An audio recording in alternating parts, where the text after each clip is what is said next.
you die in this house, Joseph? Father. The blind always live in the rooms they live under. We all go a little mad sometimes. Listen to them. Children of the night. What music they make. You don't belong in the world. That's what it is. Oh, you're so cool, Brewster. Silent breed is people! You're next! You're next! You're next! Hey, bonjour tout le monde, bienvenue à Rétro Terreur, un podcast ou un balado si vous préférez, dans la famille de TSLP Terreur sur le pod. Et aujourd'hui, je continue dans la trilogie animalière, alors que j'avais commencé avec le premier film de Dario Argento, L'oiseau au plumage de cristal, The Bird with the Crystal Plumage. Mais là, aujourd'hui, j'y vais avec son deuxième, The Cat o' Nine Tails, le chat à 9 queues. Et pour le titre italien, je vais probablement le laisser à mon invité, qui est tout près. Je suis vraiment heureux de la rencontrer aujourd'hui et de l'accueillir surtout. Joanne Bellucco. Comment ça va, Joanne? Bonjour. Bonjour. Va bene. Ah bene, molto c'est ça? bene, molto bene, très bien. Molto bene. Hey, écoute, Joanne, je suis vraiment content de t'accueillir pour ce film-là de Dario Argento de 1971. Un film, je te dirais, un peu différent de ces deux autres de la trilogie animale. On aura l'occasion peut-être d'en parler un petit peu plus tard. Mais avant ça, pour ceux qui t'ont pas entendu, parce qu'on t'avait accueilli à TSLP pour le film El Orfanato, l'orphelinat, film espagnol. Donc, ceux qui t'ont pas connu, ben j'aimerais ça que tu puisses parler un petit peu de toi, donc ton background un peu. Et je sais que je t'ai vu sur des photos. T'es un peu jet set, hein, parce que je t'ai vu un peu partout dans certaines villes que j'aurais peut-être aimé visiter, puis au festival aussi de films de Toronto. Mais parle un petit peu de ton parcours. Tu viens de où, puis ça vient où cette passion du cinéma pour toi? Eh ben moi, je suis originaire de France et de Paris, comme j'ai encore un accent un petit peu prononcé, mais je vis en Ontario, donc à Toronto, depuis 8 ans. J'ai une vraie passion pour le cinéma canadien et particulièrement du cinéma de Toronto, avec des illustres représentants comme David Cronenberg ou Atom Egoyan. Donc voilà pourquoi je suis à Toronto et pas à Montréal, par exemple. Puis mon background, c'est en fait, j'ai fait des études de cinéma à l'université à Paris. Et puis ensuite, je suis rentrée dans une société qui s'appelle Studio Canal, qui est un distributeur de films, et je travaillais dans la distribution internationale de films.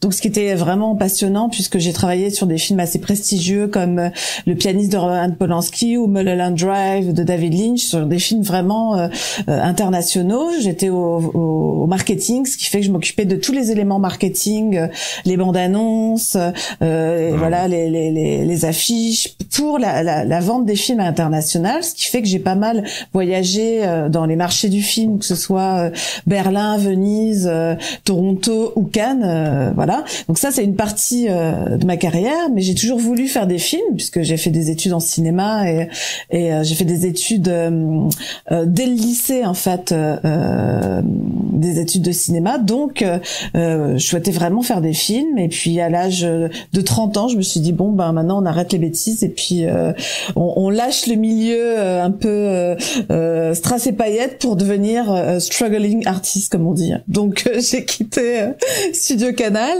Je suis partie à Toronto parce que j'avais en tête justement de faire un film sur le cinéma de Toronto, sur Toronto vu par ces cinéastes. Et puis j'ai pris 2 ans où je suis partie un petit peu à la découverte de ce cinéma-là. C'était à l'époque où il y avait pas de forcément de films sur internet, de streaming. Donc je suis allée dans les vidéoclubs, j'ai fait mon travail, j'ai été chercher des cassettes pour pouvoir découvrir ce cinéma-là, des DVD. Et puis qu'est-ce que tu as découvert dans cette époque-là comme film? Eh ben par exemple, je connaissais très bien Atom Egoyan et David Cronenberg de France, mais il y a un film qui était un film un peu pivot qui m'a fait partir à Toronto. C'était Last Night de Don McKellar, le réalisateur comédien canadien. Et et où c'était la fin du monde. Ça, c'était la fin du monde, c'était l'anti-Armageddon, c'était la fin du monde, sauf que c'était version canadienne avec on essaye d'avoir des expériences sexuelles qu'on n'a pas eues. On revisite. Il y a pas de lendemain. Oh non, il y a pas de lendemain. On revisite Thanksgiving comme c'était la fin du monde, c'était une fête nationale. Enfin, ce genre de choses. Donc ça, je me suis dit, il y a une certaine ironie dans ce cinéma-là. J'aimerais bien découvrir d'autres cinéastes, et le vidéoclub où j'allais prendre mes films, et ben il se trouve que c'était dans la petite Italie à Toronto, et que tous les cinéastes que j'appréciais et que je devais connaître habitaient dans le coin. Donc j'ai découvert principalement Bruce McDonald, qui est quand même un cinéaste assez intéressant, qui a fait des road trips et des films de genre, comme on en a déjà parlé, un film que j'adore qui s'appelle Pontypool. Donc ouais. J'ai rencontré Bruce McDonald et j'ai vu ses films, les films de Don McKellar, mais aussi le cinéma plus comment dire, expérimental de Toronto, avec un cinéaste qui s'appelle Peter Mettler, qui fait des films documentaires un peu flyés. Donc voilà, et puis un cinéaste que j'ai toujours adoré, qui est un petit peu un peu plus âgé que moi, mais un peu dans ma génération, c'est Vincenzo Natali, le fameux réalisateur de Cube, quelqu'un que j'ai vraiment avec qui je me suis très très bien entendue, et voilà, tous ces cinéastes là, plus des jeunes un peu plus d'avant-garde. Mais donc ça, c'était un premier film, et puis ensuite je suis rentrée en France en fait pour monter ce documentaire, pour avoir un peu une vision un peu décalée sur mon matériel, et pouvoir monter ça de France. Et puis dans la foulée, en fait, j'ai eu des financements pour faire un film sur le cinéma de genre espagnol, qui s'appelle ton fameux documentaire. Ouais, le fameux qui est ton fameux documentaire. Puis là, je te dis, c'est Terror Group, The Terror Group, ouais. The Terror Group. Ça, je te dis, on avait parlé un peu la dernière fois, mais c'est pas oublié. J'aimerais vraiment à un moment donné qu'on fasse une présentation pour nos auditeurs, ceux qui veulent venir peut-être écouter avec nous là en ligne, puis peut-être te poser des questions par la suite, parce que c'est vraiment super intéressant. Et personnellement, ça m'a fait découvrir des réalisateurs. Ça m'a amené, et là, j'ai mais en fait, j'ai vu pour la première fois le film de Alex de la Iglesia, qui s'appelle Le jour de la bête. El Dia de la Bestia. El Dia de la Bestia. Et j'ai adoré. Fait que j'ai principalement, et je me suis aperçu que c'est un film de Noël, puis je l'ai écouté dans le temps de Noël, fait que c'était parfait. C'est une belle fable de Noël, oui. Oh, toute une fable. Mais je te dirais que ce film-là, a été un coup de cœur, puis je te le dirais, c'est beaucoup influencé par le fait que t'es venu en parler lorsqu'on a fait The Orphan, parce que tu sais, je connaissais pas beaucoup ça, puis là, quand t'as présenté certains réalisateurs, je me suis dit, je veux vraiment découvrir ce cinéma-là. The Orphanage, j'ai adoré aussi. Sache que le projet est toujours là, puis quand tu voudras bien, on s'organise. Ça fait plaisir, ouais, ça me ferait plaisir. Et puis voilà, découvrez aussi les autres cinéastes, dont Jaume Balaguerro, que j'ai eu la chance de revoir et d'interviewer de nouveau au Festival de Toronto. Donc là, il va sortir un film, je sais pas comment il va sortir au Canada, sous quelle forme, si ça va être un direct en VOD streaming, ou pas, ou si ça va être qui s'appelle Venus. Donc j'ai eu la chance de le voir en primeur à Toronto, et c'est dans la lignée de ce cinéma de sorcières aussi que peut faire et de démons que peut faire Jaume Balaguerro. Donc voilà, je vous conseille de découvrir aussi son cinéma à lui. Écoute, Joanne, je vais revenir sur Dario Argento. Je vais avoir une idée. Évidemment, un peu plus tard, je vais te demander tes choix de films dans notre fameuse règle de 3. Mais je vais te demander présentement, c'est quoi ton rapport avec Dario Argento? Tu l'as découvert comment? Comment tu aimes ça? Puis parle-moi un petit peu de cette relation-là que tu as avec Argento. Eh ben, d'abord, je suis d'origine italienne. Hein. Vous me voyez pas, mais je suis originaire d'Italie, du côté de mon père, de la région de Venise, et du côté de ma mère, de la région en Ombrie, de la région de Perugia, Assisi. Donc en fait, le cinéma italien, c'est quand même un cinéma qui me touche. Mais voilà, je cherchais un cinéma qui me touche plus, c'est-à-dire un cinéma de genre. Et puis c'est toujours la même histoire, un peu comme on en a parlé pour L'Orfanato, c'est que moi j'ai un frère qui a 6 ans de plus que moi, et puis qui a regardé ce genre de film de genre à un très jeune âge. Mais comme il a 6 ans de plus que moi je voyais les films avec 6 ans de moins, donc ça veut dire que j'ai découvert ce cinéma-là de Dario Argento, je pense très tôt dans l'enfance, hein, je dirais 10-12 ans maximum, et là c'est parce qu'on est au Canada, je veux pas baisser trop l'âge, que ce soit un peu raisonnable, mais tu veux pas faire réagir les gens. T'as vu ça à 5 ans? C'est ça, je sais plus, j'étais très jeune, et en fait ce que j'ai adoré, c'est cet aspect pictural, en fait, hein. C'est que c'est très coloré, c'est des personnages très colorés, il y a une bande sonore qui est très qui habite les films, donc c'est vraiment ça joue sur tous les sens, en fait. C'est ça aussi, c'est ça que j'apprécie dans ce cinéma-là, c'est que d'un côté, puis il y a toujours un esprit un peu de fable. C'est toujours une fable cauchemardesque, en fait. C'est des personnages de fable, mais avec justement des couleurs, un style baroque, des couleurs, des décors assez fantastiques. Puis surtout, c'est la manière dont Dario Argento filme l'Italie. Moi, je suis allée, par exemple, il y a un certain nombre de ces films qui se déroulent à Turin, et ça m'a donné envie. Dans celui-là, ça m'a donné, c'est entre Rome et en partie, là, entre Rome et Turin, même si c'est Rome, je pense, dans le film, mais Turin avec ces places carrées où tu passes d'une place à une autre, ou cette architecture italienne magnifique qui est inquiétante dans ce cinéma-là. C'est-à-dire que c'est pas les films italiens où on est en vaporetto dans les rues de Rome. C'est vraiment un aspect inquiétant. C'est un aspect inquiétant. C'est filmer l'Italie à l'inverse justement du cinéma néoréaliste italien. Donc c'est ça que j'apprécie. C'est toujours un peu comme Toronto. C'est une vision fantasmée de l'Italie et de ces villes quand même qui sont quand même des villes dures. Hein. Je veux dire, Turin, c'est une ville minière. Enfin. Du prolétariat avec des usines, c'est les confections de voitures, enfin c'est très très urbanisé. Rome, c'est Rome, mais il y a un côté quand même dur dans ces villes-là, et je trouve que c'est un peu une métaphore dans les films de Dario Argento. C'est il y a des monstres, il y a des il y a des monstres, il y a des sorcières, il y a des choses qui se passent, et puis la manière dont il filme la nuit, quoi, c'est assez inquiétant, c'est splendide, c'est beau et inquiétant à la fois. Puis aussi, je reviens sur l'histoire des sens au niveau de la facture des films, mais aussi au niveau des personnages. Ce que j'aime dans ces films, c'est toujours, et ça on en reparlera pour le film, c'est que il y a toujours un sens qui est perdu, la vue, ça c'est vrai. De manière auditive, par exemple dans Suspiria, où on n'entend pas quelque chose et il manque des choses. Ça joue sur les sens. Puis ce que j'aime aussi, ça aussi on pourra en reparler, c'est que c'est un cinéma à l'époque qui est quand même assez, qui est pas politiquement correct, quoi. C'est des films, et là on revient on va parler de ce qu'est le giallo, mais c'est sexy, les personnages sont sexy, la violence elle est gratuite, c'est pas toujours gentil envers les femmes. C'est pas très gentil envers les femmes.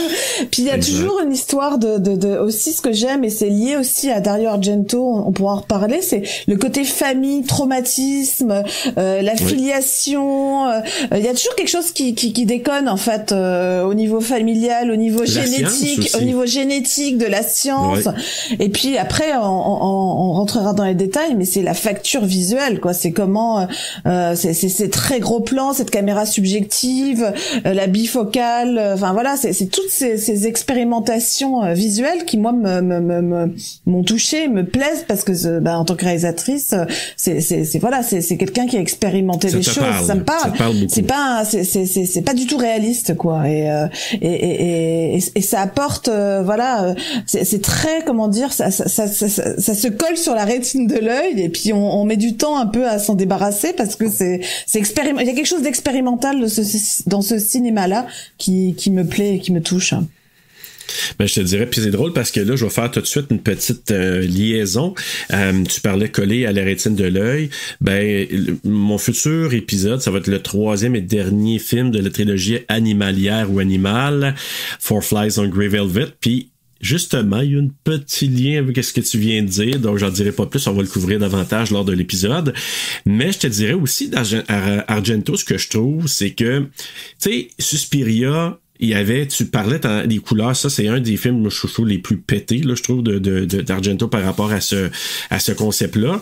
Aujourd'hui, le film est, je vais te le laisser, peux-tu me le dire en italien, Joanne? Il gatto a 9 code. Il gatto a 9 code.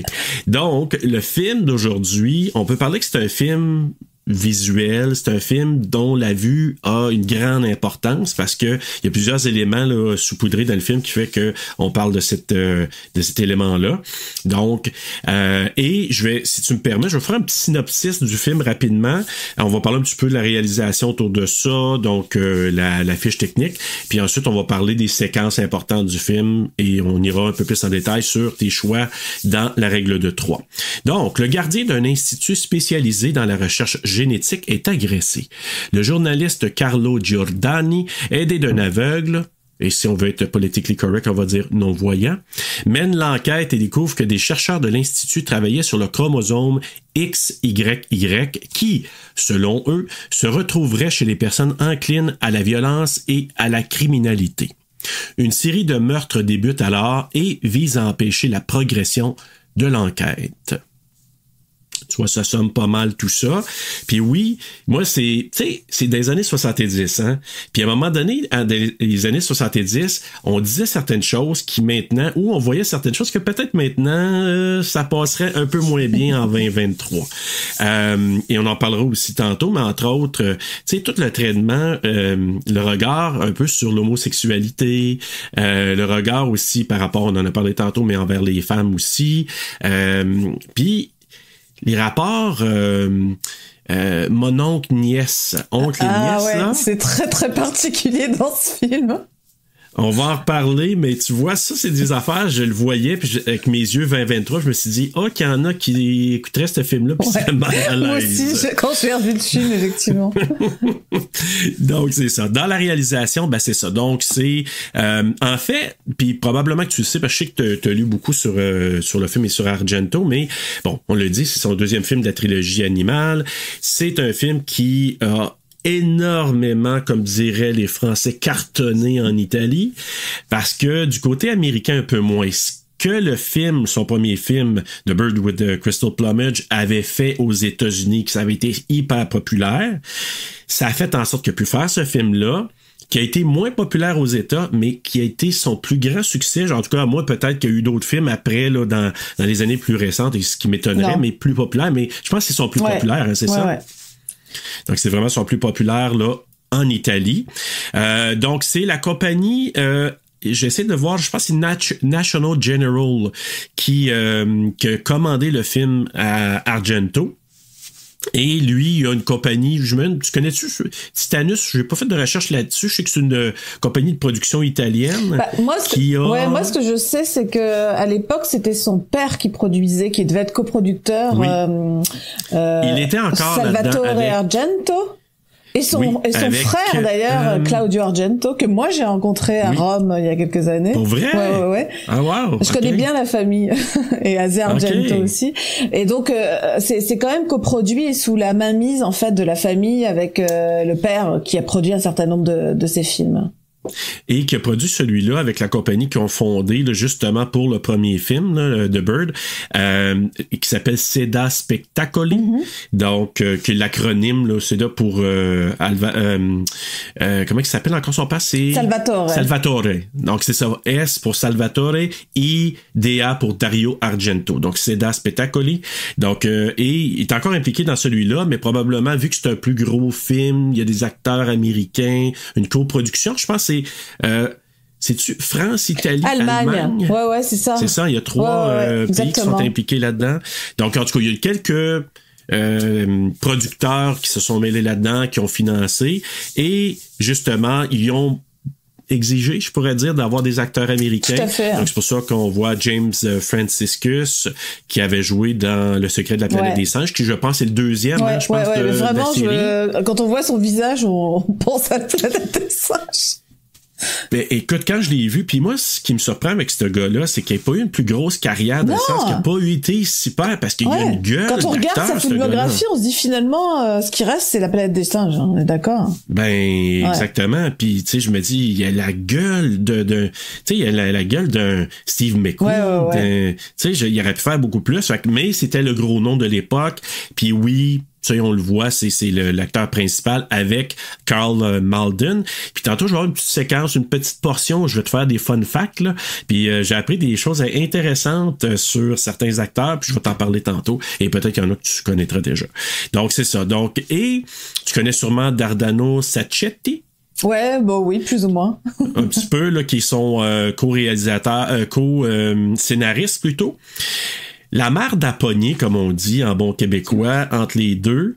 Et c'est pour ça, dans ce film-là, parce qu'ils ont écrit ça, il y a un autre aussi scénariste qui était impliqué. C'est ça, parce que pour moi, c'est ça, pour moi, c'est Luigi Cozzi qui a coécrit. Exact. Lui, qui est quand même, qui est un auteur de films de genre, de giallo, et donc c'est quelqu'un de très connu. Et puis c'est quelqu'un, je vais dire une petite anecdote, qui a un musée du cinéma, en plein Vatican. Une boutique qui s'appelle Profondo Rosso, comme le film Le frisson de l'angoisse. Et c'est une petite boutique où tu peux acheter tout ce que tu veux sur les gialli. T'as des gialli, t'as tout un merchandising, t'as des choses vraiment très collector. Et en sous-sol, t'as une exposition de giallo avec des monstres et des éclairages un peu. Il a comme un musée du giallo. T'as ça au Vatican? En plein cœur du Vatican. Luigi Cozzi s'appelle Profondo Rosso. Faudrait que vous alliez regarder ça. Ah, si je vois là, je vais aller voir ça. C'est la première chose que je fais quand je vais à Rome, c'est d'aller dans la boutique, et c'est lui qui t'accueille. C'est quand même ce gars-là, c'est une figure du cinéma de giallo, des gialli, un collaborateur d'Argento. C'est lui qui t'accueille, et puis après tu payes, je sais pas moi, 10 euros, 5 euros, puis tu descends dans ce musée un peu mal foutu où t'as des démonies, des trucs, mais ça c'est un charme fou. Et c'est ça. Et donc pour moi, c'est lui le co-scénariste du film. Oui, c'est parce que ce qui s'est passé, c'est que Sacchetti, ils ont écrit là, avec comment tu l'appelles, Cozzi? Cozzi. Luigi Cozzi. Cozzi. Donc, c'est parce qu'ils ont écrit ensemble, sauf que c'est seulement les 40 premières pages du scénario qui ont été plus retenues pour filmer selon ce que Argento disait, ce qui a fait en sorte que ils ont dit une histoire de Sacchetti et Cozzi, mais c'est plus Dario Argento qui a eu je te dirais le titre, je pourrais dire, de scénariste principal, ce qui fait que il y a eu une paye un petit peu plus basse pour ceux qui ont travaillé avec lui. Et Sacchetti, il a pas aimé ça, puis supposément qu'à l'époque, il y a une chicane qui a été publique et tout ça. Et moi, le premier épisode que j'ai fait de Rétro Terreur, c'était A Bay of Blood avec Marc-André Lapalisse, et on a parlé justement que Sacchetti avait été approché par Bernardo, non, pas par Bertolucci, ça c'est avec Argento qui a fait Once Upon a Time in the West, ça je savais même pas, j'ai appris ça en faisant mes recherches qu'il avait coécrit là, tout ça, mais plutôt comment il s'appelle celui qui a même produit les films d'Halloween à partir du 2e, c'est un autre Italien. Voyons. Comment il s'appelle? De Laurentiis. Ah oui, Dino De Laurentiis. Dino De Laurentiis. Le grand donc, Dino De producteur. Laurentiis, oui. Mais c'est lui qui avait approché justement Sacchetti en disant, ça te tente-tu, là, t'es en chicane avec Argento, ça te tente-tu de faire un film avec Mario Bava? Et c'est là qu'il a collaboré au film A Bay of Blood, qui a comme 10 titres alternatifs aussi, là. Donc, j'avais su ça en faisant cette recherche-là, mais justement, c'est la chicane à pogner pendant l'écriture de ce film-ci.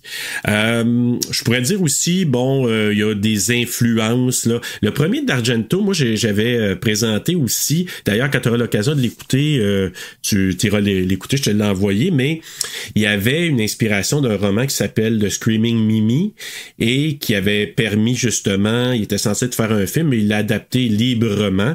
Tandis que là, il a fait vraiment un film à son goût, mais avec des inspirations Hitchcockiennes, c'est sûr. Tout à fait. Là. Mais le titre, il disait que ça part un peu d'un roman policier américain, Griffes de velours, et en anglais, c'est Cat of Many Tails, donc de D'Ellery Queen, publié en 1949. Donc, le titre est un peu inspiré de ça. Puis, j'imagine, tu sais que le titre ne veut pas dire qu'on parle aucunement d'un chat à 9 queues dans le film. Non, aucunement. Mais donc, d'autres choses. On n'a même pas de chat, là. Oui. D'autres choses. Veux-tu en parler un petit peu de ce que tu as su? Moi, ce que je crois comprendre, c'est que c'est une sorte de martinet, comme on dit en France. Je sais pas comment on dit ici. C'est un objet de réprimande, de torture. C'est ça, un petit fouet. Une sorte de fouet avec des lamelles. Avec des lanières. Il y a 9 lanières. Donc, ça donne déjà un ton assez sadomaso au film. Puis je te dirais que ça, c'est... tu sais, au bout de ça, ils mettent des petits nœuds. Là, ça doit pas faire du bien de recevoir des coups de ça. Puis donc ça, ils appelaient ça Cat o' Nine Tails. Ça s'appelait comme ça, cette arme-là. Sauf que pour le film, ça veut dire autre chose. Donc, il aborde un peu. Je pense que c'est notre ami... moi, je vais l'appeler Cookie, si tu me permets. Là. Donc, Biscotti. Oui, c'est Biscotti. Oui, c'est Biscotti, mais ce qui est très, très bizarre dans le film. Hein. On reviendra sur la relation avec... Oui. Parce que ça fait un peu sugar daddy, Cookie. Oh, pas mal, Cookie. Puis là, justement, Cookie, il nomme à un moment donné que, justement, cette espèce d'outil-là au tout début du film, mais qui a aucun rapport là-dedans. Puis vraiment, si on peut le dire tout de suite, dans ce film-là, Cat o' Nine Tails veut dire 9 pistes qu'on peut suivre pour essayer de découvrir qui est le meurtrier. Ouais, puis 9 personnages aussi. Hein. À un moment donné, on nous les présente tous à la filée quand ils sont dans le bureau du patron là, du professeur. Du professeur, on voit tous nos pistes et nos voilà. Sinon, on ira, je vais te donner des fun facts tantôt, mais c'est vraiment, là, ils disent un peu, puis il y a une scène que ça me fait penser à Fenêtre sur cour. Je sais pas si tu as remarqué à un moment donné, j'imagine aussi, là, d'Hitchcock.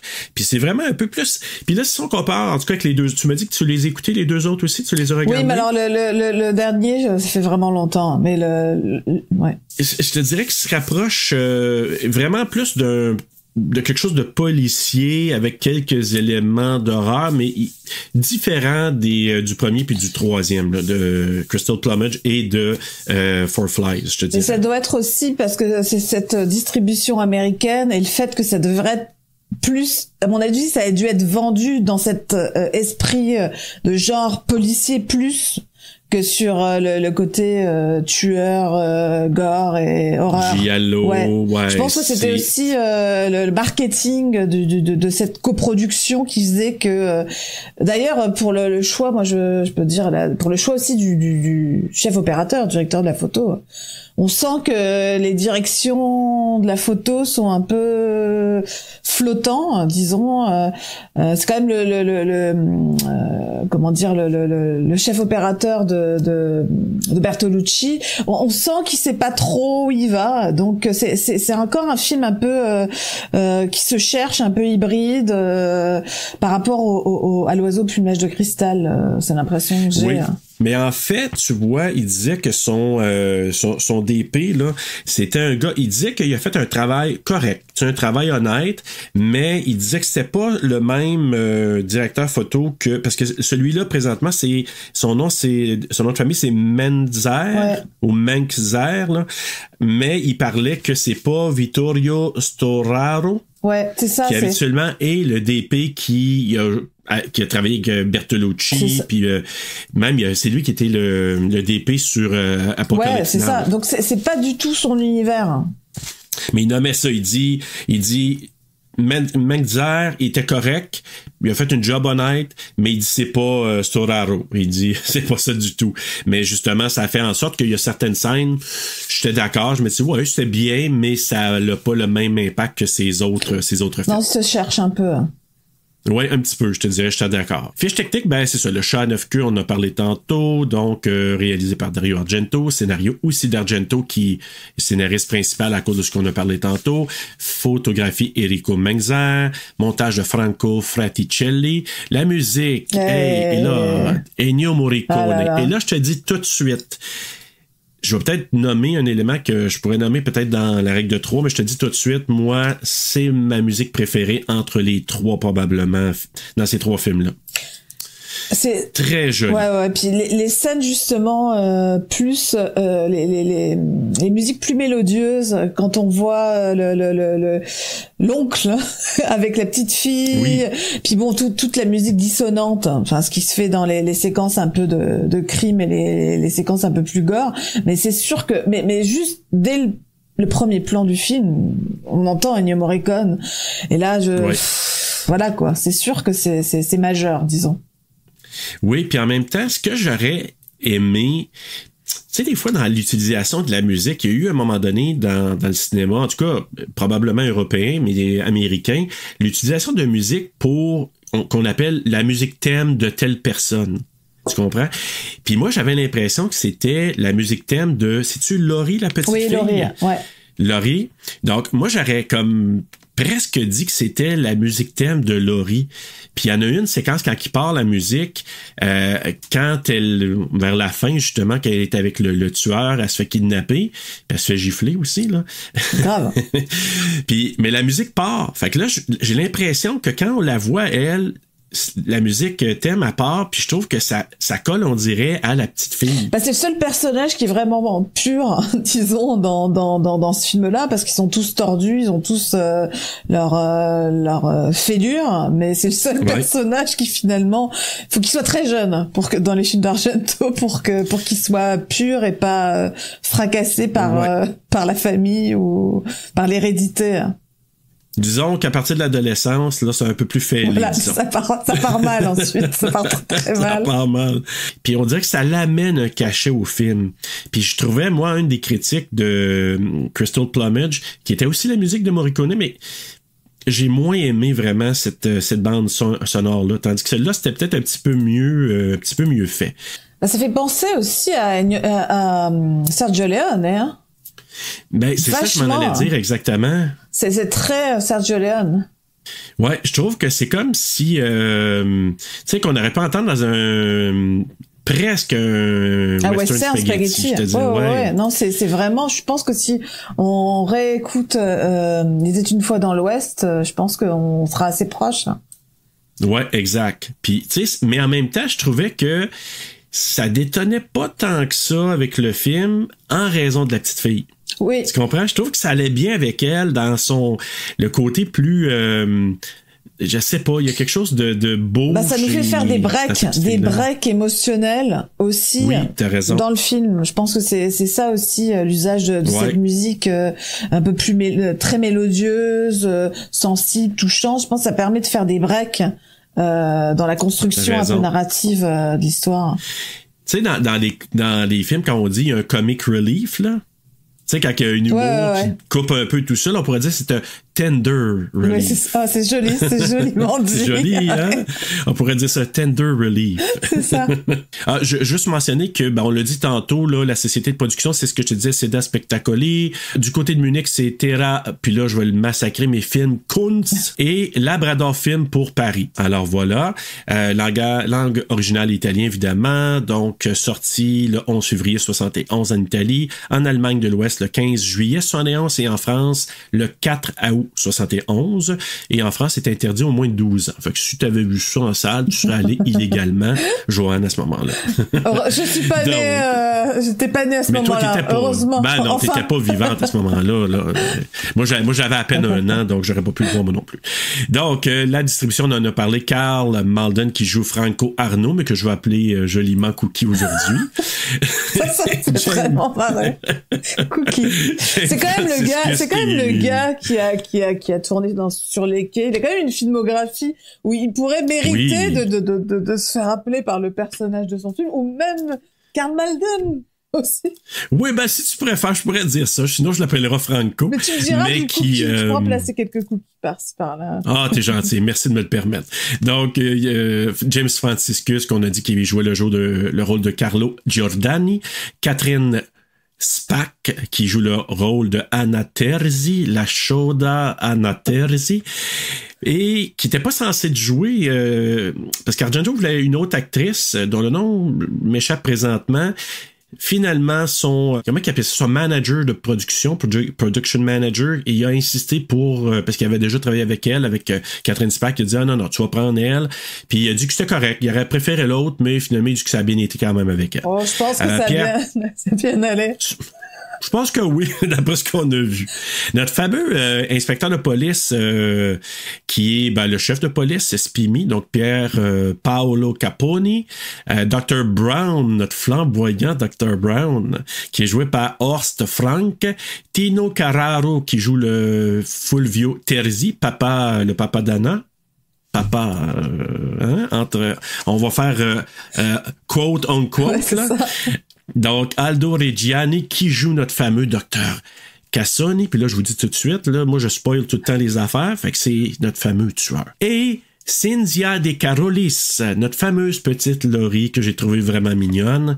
Et on pourrait parler peut-être de Radar Asimov qui joue Bianca Merussi, qui a eu un petit problème de gorge à un moment donné.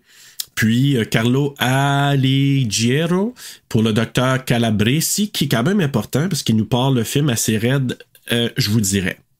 Donc, ça ressemble un peu à ça. Je vous dirais, on pourrait commencer avec ça au tout début. Parce que là, ce que je trouve intéressant, c'est que Karl Malden, donc notre fameux Franco ou Cookie, qui se promène avec la petite fille Laurie. Et là, au départ, c'est là qu'on capte que il y a comme probablement l'oreille vraiment bien aiguisée du fait qu'il est non-voyant. Puis là, il entend une conversation de quelqu'un dans une voiture, c'est ça? Ce qu'il faut se dire aussi, c'est que le film, il commence de manière assez abrupte. Enfin, je veux dire, on est direct. Oui, et ça m'a marqué en revoyant le film récemment, là. C'est que le film, on est directement dans l'intrigue. Oui. On nous présente directement les personnages, comme quoi, un des personnages, Cookie, Malden, et non-voyant, la relation avec la petite fille, la bagnole et l'intrigue directe. C'est ça que il y a peut-être un plan de grue ou quelque chose comme ça où on découvre la rue, mais on rentre directement dans le feu de l'action et ça je trouve ça absolument. On a dû lui dire vas-y vite en production. C'est un film pour les Américains, let's go mon homme là, tente-toi pas là-dessus. Donne-nous de l'action, tu sais. Puis Argento l'a dit, c'est son film celui qu'il préfère le moins. Parce qu'il est trop américain. Il l'a dit souvent là, en lecture. D'ailleurs, je suis en train de lire la biographie de Argento, présentement, qui s'appelle Fear. Donc, je l'ai commencé à peine. Ça commencerait, je peux vous dire. J'en parlerai un peu plus tard là, quand je l'aurai terminé, mais c'est quelque chose. Puis, il parle justement de sa maman qui est photographe, qui était photographe, et justement l'impact de la photographie qu'on voit là-dedans, là, justement, le photographe, il parlait justement de l'impact que ce qu'il a vu avec sa mère. C'est quelque chose d'assez intéressant. D'ailleurs, au tout début du film, du roman plutôt, de l'autobiographie, il en parle de ça. De sa maman qui était photographe, puis c'est comme ça que ses parents se sont rencontrés, là, puis à un moment donné, il traînait dans le studio de sa mère, puis là, il voyait des Sophia Loren, des Gina Lollobrigida, tout nus. Fait que là, lui, il parlait de ça, ça l'a un petit peu allumé, assez jeune, de voir ces belles dames-là. C'est pour ça que ça a partir d'une manière un peu plus déviante. Oui, puis il en parle d'ailleurs comme quoi l'influence de la sexualité dans ses films, là, il se gêne pas pour le mentionner, mais il parle de la photographie justement, puis dans le film, c'est un rappel, parce qu'ils ont fait beaucoup de parallèles avec le film, comment il s'appelle, Breathless? C'est ça, Breathless, là? Non, c'est un film, là, un gars qui... c'est-tu qui prend des photos puis il a capté... Quoi, blow out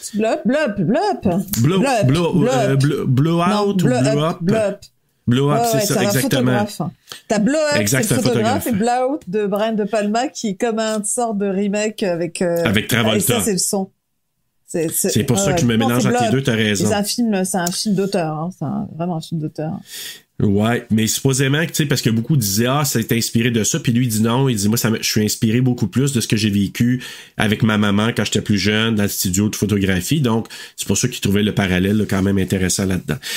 Juste mentionner, ce que je trouve intéressant, la petite fille, Laurie, c'est pour ça que je la trouve intéressante et importante, parce que c'est quand même les yeux de Franco aussi à ce moment-là, parce que lui dit, décris-moi la personne qui est dans la voiture, puis c'est important parce qu'elle va le reconnaître un peu plus tard.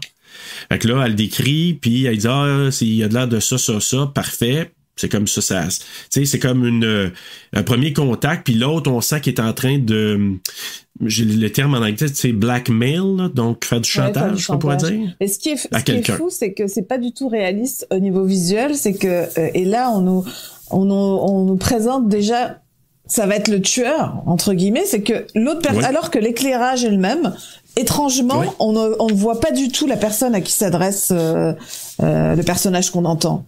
À aucun moment, il est vraiment dans la pénombre, et même la petite fille, Laurie le dit qu'elle n'a pas pu le voir. Donc, mais c'est pas du tout réaliste, c'est que c'est impossible de se retrouver comme ça. Donc, il y a déjà comme une ombre autour de ce personnage-là, et bon, par la suite, on aura plus d'informations. Un petit peu plus tard, exactement. Ce qui est intéressant, c'est que l'appartement de Franco Cookie, c'est que son appartement est vraiment, je pense, à côté ou en face de l'Institut. Ouais, c'est ça. Ouais, en face. Parce que lui, il voit, puis quand justement il regarde à l'extérieur, puis là, ce qui est intéressant, on parlait des yeux tantôt. Bon, notre Franco qui est non-voyant, mais le tueur, quand on le voit, on voit seulement un œil, vraiment en gros plan. On voit que son œil, c'est bizarre un peu, là, il est comme rougi. En tout cas, c'est drôle la pellicule, pas la pellicule, mais la lentille. C'est vraiment des très très gros plans aussi. Hein. Je veux dire, c'est vraiment le. On ne voit que ça. Que la pupille. Enfin, je veux dire, c'est pas voilà. Donc, on peut pas reconnaître. C'est un homme, c'est une femme, on ne sait pas, parce que dans beaucoup de giallo, il y a eu des femmes aussi tueurs, mais là, dans celui-là, on peut pas savoir dès le départ. Et là, lui, quand il regarde à l'extérieur, on dirait que ses sens sont éveillés parce qu'il entend du bruit, il y a quelque chose, puis là, finalement, c'est notre tueur qu'on le reconnaît parce qu'on voit son œil, qui assomme un garde, rentre à l'intérieur de l'Institut, peut-être pour aller voler quelque chose, puis ça se termine comme ça pour cette séquence-là. Et le lendemain, il y a comme une conférence de presse. C'est-tu une conférence de presse qui se passe dans les bureaux c'est ça. De Terzi, c'est ça? Déjà, on nous présente le personnage du journaliste. Oui, le journaliste qui croise justement Franco, il se croise et puis il l'accroche. c'est ça. Je te dis que là, c'est au départ, il dit hey, fais attention, toi, mais l'autre, désolé, mais c'est parce qu'il s'est aperçu qu'il était non-voyant, puis là, il a remis sa canne qui, ça a l'air bien banal à ce moment-là, mais je trouve ça subtil. Elle a un rôle, plus tard. Oui. Puis moi, là, au départ, j'étais là, je dis OK, c'est anodin, il se rend compte comme ça, mais plus tard, je me suis dit, finalement, sa canne qui est accrochée, qui tombe, qui ramasse, puis tout ça va servir quand même, c'est assez important pour la fin du film. Puis, au niveau ensuite là, de notre personnage Carlo, c'est ça, Carlo Giordani, joué par James Franciscus, là, on le voit, il arrive à l'Institut, il rencontre son ami, je sais pas si c'est son ami, mais je connais bien. On sent qu'il y a une connivence entre le journaliste et les flics, les policiers. En fait, il y a cette connivence-là avec le commissaire, disons. On voit qu'il a l'habitude de couvrir ce genre d'affaires et que il fait partie des gens connus de la presse et il a un rapport assez amical, disons, avec les policiers. Qu'on pourrait dire privilégié, selon moi, parce que je pense pas que tous les journalistes ont cette approche-là, ont cette possibilité-là. Un accès, mais lui, il a dû le développer, mais c'est un petit peu un gars qui a pas beaucoup de scrupules non plus. Non, mais Carlo, ce qui est marrant, c'est qu'il y a vers la fin du film, il y a cette séquence toujours avec le commissaire où il lui dit, où il charge son second, puis il lui dit, il a tendance à trop parler. Tu te souviens de cette séquence-là où il lui donne les éléments en lui disant, si tu parles à mon second, il va te dire ça. Donc c'est assez.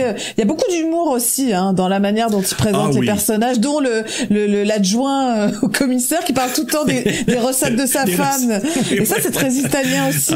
On dirait que justement, ils ont voulu insuffler un peu de soleil un peu italien en parlant de bouffe et tout ça. Il y a beaucoup d'humour. Moi, je trouve que c'est bien bien parsemé. Puis je te dirais, moi, ce que j'aime aussi dans sa trilogie, en tout cas jusqu'à maintenant, je te dirais, surtout, ben oui, dans les 2 premiers films, puis même dans le 3e, les personnages secondaires, il y a toujours un personnage qui est un peu n'importe quoi, qui est un peu échevelé, qui est un peu bizarre.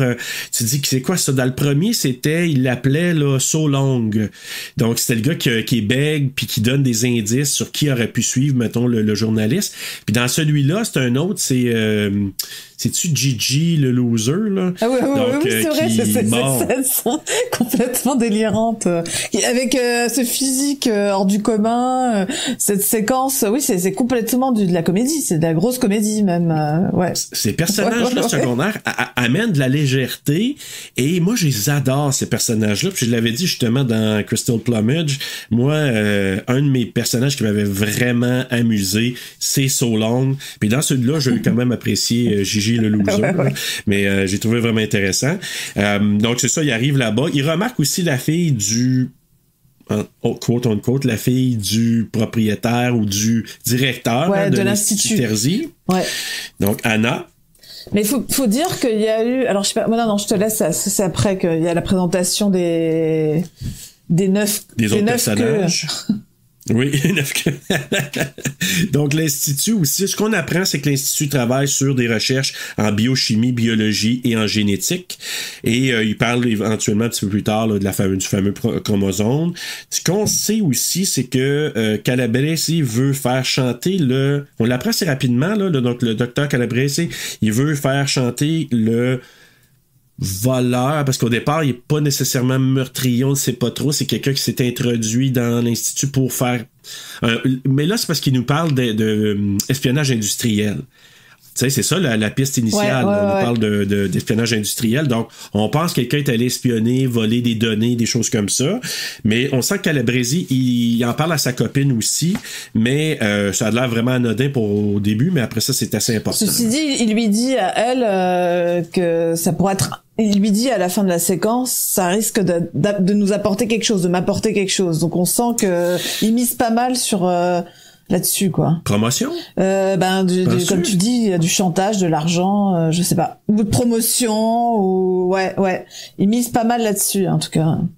Parce que moi, l'idée que j'avais, c'est sûr de l'argent, mais je m'étais dit probablement que ce gars-là, si notre fameux tueur, finalement, si lui est dégommé, ben peut-être que lui va avoir une place encore plus importante dans l'équipe. Donc, j'ai comme l'impression qu'il y a ça derrière ça aussi. Et là, on a la fameuse scène de notre Calabresi qui s'en va rejoindre. Il était invité à aller rejoindre notre inconnu à ce moment-là à la gare de train. Et la fameuse scène du train. Magnifique. Wow! Tu sais, il est poussé, le train le ramasse, et puis ça, là, c'est pas rien. Mais je sais pas si t'as vu comment Argento, il décrivait comment que ça s'est fait, cette séquence-là. Je sais pas si c'était un petit peu... Non, vas-y, explique-moi. OK, ben, ils ont fait celui qui, je sais pas comment il l'appelle, art director, là, qui a fait un devant de train. Il a construit un devant de train, et en avant, c'était comme un peu du... carton, hein? Du styromousse. Ouais, c'est ça. Ouais. Styromousse. Et là, ils ont fait la séquence, ils ont placé le gars là. Bon, probablement quand il est tombé sur des matelas, mais après ça, il est allé à la séquence où ils ont poussé le devant de train pour le frapper dans le visage, mais c'était du styromousse. Il a dû avoir du faux sang dans la bouche, il l'a recraché. Puis après ça, ben là, quand ça doit être un genre de mannequin qui passe en dessous des roues, là, mais c'est assez spectaculaire. Ça part c'est très graphique. Là, pour le coup, c'est du giallo, là, pour le coup. C'est qu'on voit les choses, on les voit de manière, frontale.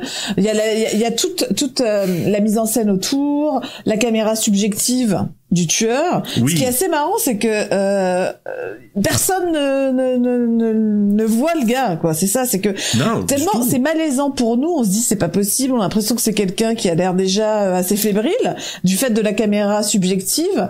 Il est là, il y a les très gros plans, il y a la musique dissonante, il y a tous les aspects en fait du giallo et qui nous amène à une séquence très graphique où tu viens de nous décrire l'accident.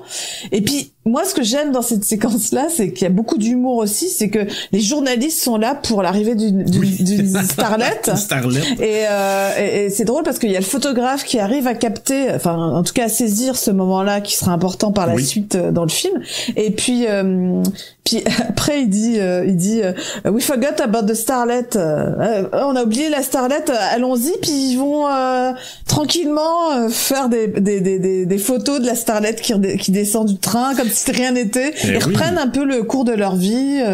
Puis eux autres là, c'est fini. Nouvelle passée. Le gars s'est fait écraser. Elle sort du train la starlet. On était là pour ça. Fait qu'on s'en va là-bas. Là, tu dis, mais ils sont bien sans cœur, mais c'est drôle. Ça amène un aspect très humoristique. Puis le plan de transition, c'est le très gros plan du tueur. Et ça, c'est important. Exact. Puis moi, ce que je trouve intéressant, tu l'as nommé, tu sais, le regard du tueur. Puis là, je veux juste tout de suite faire un aparté.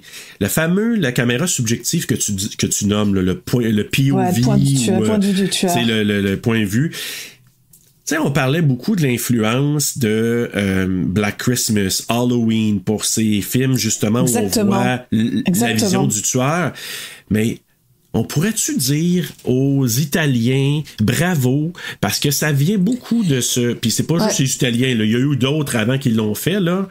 Mais ça vient pas juste de ça. Il y a eu des influences qui ont amené justement Black Christmas à utiliser ça, Halloween à utiliser ça. Pour moi, les Italiens, le giallo, en tout cas les films d'Argento, c'est les précurseurs du slasher américain, complètement. Et donc ça, c'est ça. C'est complètement ça. Bava, je l'ai nommé dans Bay of Blood, c'est le précurseur de Friday the 13th. Tout à fait. Donc, ils ont singé, là, si je pourrais dire, mais ils ont américanisé des techniques, des codes qui avaient été déjà mis en place par le cinéma. Expérimenté. C'est comme je reviens là-dessus sur dire qu'est-ce qui me plaît chez Argento.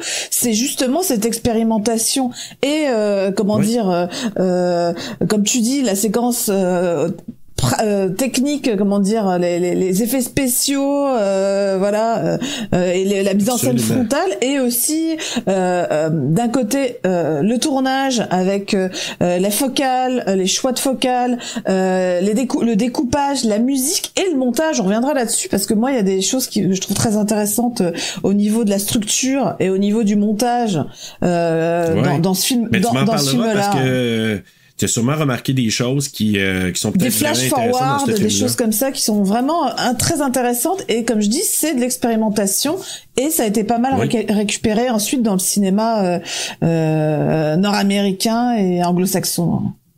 Ah ben vraiment, puis même pour ceux, je sais pas s'il y en a, je vais le couvrir à un moment donné à Rétro-Terreur, mais Alice Sweet Alice, Alice Sweet Alice, c'est un slasher giallo, un giallo slasher, c'est comme selon peut-être le premier giallo américain, c'est un peu comme ça qui est perçu, que j'ai vraiment apprécié, puis tu as vraiment une influence des films italiens dans ce film-là, mais on veut le couvrir à un moment donné, j'en parlerai un peu plus en détail à ce moment-là. Justement, la photo que tu as parlé, qui a été prise par le photographe, c'est important parce qu'ils se retrouvent dans le journal et Laurie et Franco s'en vont voir justement notre journaliste Carlo pour lui parler que initialement, Laurie elle raconte à son oncle, on l'a dit tantôt, c'est son oncle, là, Cookie ou Franco. Cookie est gorgeous, hein, parce qu'il l'appelle gorgeous. Oui? Oui, c'est vrai, t'as raison. Oui, puis il y a Bécotte aussi. Mais il lui dit justement, elle lui décrit justement que le monsieur qui est mort sous les roues du train, elle lui décrit tout ça. Il lui demande, décris-moi le cadre. C'est ça. Et ça, c'est du cinéma aussi, hein. C'est que il lui demande de lui lire, de lui décrire le cadre. Donc ça, c'est quand même, il y a quand même une métaphore.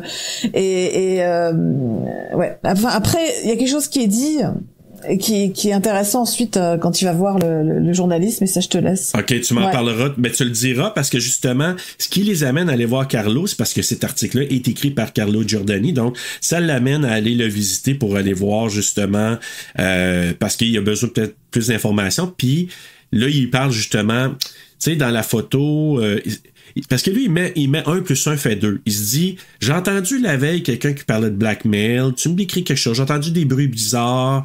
Là, il y a ça que tu me décris dans le journal. On sait que lui, il avait la vue avant. Oui, il le dit. Donc, il voyait avant. Puis là. Il était journaliste. Et c'est un journaliste, exactement. Donc, là, il raconte que, justement, mon intuition, tu sais, il parle de hunch dans le film en anglais. Il dit, moi, j'ai un hunch, puis il me dit que, il y a quelque chose peut-être de bizarre. Est-ce que il y a eu, on peut agrandir la photo? Tu sais, il demande ça, là, à Giordani. Là, est-ce que tu voulais, tu disais quelque chose? Il y a deux choses, c'est que, comme je dis, au niveau donc, c'est cette métaphore du cinéma, c'est un close-up. On va dire un gros plan, en fait, dans le journal, c'était un gros plan. Donc, c'est cette métaphore. Et puis, moi, je l'écoutais, juste pour te dire, j'ai écouté en anglais, en fait, le film. Parce que je me suis posé la question, j'ai commencé à le regarder, et ça fait partie ensuite des 3, j'ai commencé à le regarder en italien, parce qu'en fait, voilà, je trouve ça plus sympa de regarder en italien, langue d'origine, mais avec les 2 acteurs principaux, anglophones, je l'ai écouté en anglais. Et donc il y a 2 phrases importantes, c'est il dit I can see it but I know it there. Voilà, il dit je peux pas le voir, mais je sais que c'est là. Donc et il dit aussi dans sa présentation à Giordani, il dit I like solving puzzles. Donc il se présente sur 2 choses, c'est que il sait de son background, comme tu dis, le fait qu'il avait pas perdu la vue tout de suite. Donc il sait que c'est là, mais il faut mieux regarder. Et puis ce qu'il aime c'est justement résoudre des puzzles. Donc et puis il fait ça, je sais pas si tu l'as dit, tu l'as pas dit ce qu'il faisait en fait, hein. Son boulot, il fait des comme il a perdu la vue, les mots croisés. Il crée des mots croisés en fait. Donc en braille. Donc ça veut dire que c'est quelqu'un qui résout, qui crée des énigmes. Donc on a tout ce background là de ce personnage là, et puis à chaque fois quand il dit, c'est jamais anodin en fait. Quand il dit certaines choses, il y a des phrases clés qui sont dites par lui et qui veulent dire quelque chose par la suite. Donc il sait que c'est là, et donc il demande à ce qu'on aille bien regarder des choses. Exactement, t'as raison. Puis il est vraiment important parce que dans l'enquête, les pistes qu'il donne à Giordani l'amènent justement à se rendre à la conclusion, là. Mais c'est un personnage hyper important. Puis comme je te dis, la petite fille aussi va l'aider. Tu sais, je trouve que c'est un duo quand même qui... il exploite beaucoup la petite fille. On en parlera par la suite. Moi, je trouve qu'il l'amène dans des situations un peu... C'est ses yeux, quoi. Laurie, c'est les yeux de son oncle, hein. Pour une petite fille de 8-9 ans, c'est assez... c'est un peu... C'est assez... un petit peu dangereux dans quoi qu'il l'amène, je te dirais, là. Mais c'est ça. Donc, finalement, il appelle un de ses amis, le photographe qui a pris la photo, justement. Il lui demande, est-ce que tu vois telle chose là-dessus? Il regarde sur je pense, probablement le négatif à ce moment-là. Puis là, il voit que, il a vu des mains. Là, il raconte, il y a des mains pis tout ça. Peux-tu me l'agrandir? Je vais aller les chercher. Et là, je sais pas comment que le tueur a pu figurer. Ce qu'il y avait... peut-être la ligne, ça on le sait pas. Non, mais ça, c'est très... Dans tous les films d'Argento, les tueurs c'est ce qu'on se dit à chaque fois, ils sont omniprésents partout là où il faut aller. Ouais, c'est des devins. C'est des devins. Et alors que finalement, quand on les découvre à la fin, ils sont un peu fades quand on découvre leur côté humain. Vraiment. Parce qu'on a l'impression que c'est vraiment... c'est comme surnaturel, on dirait, tant qu'on les a pas trouvés. Tant qu'on les a pas découverts réellement, ils ont un côté omniprésent.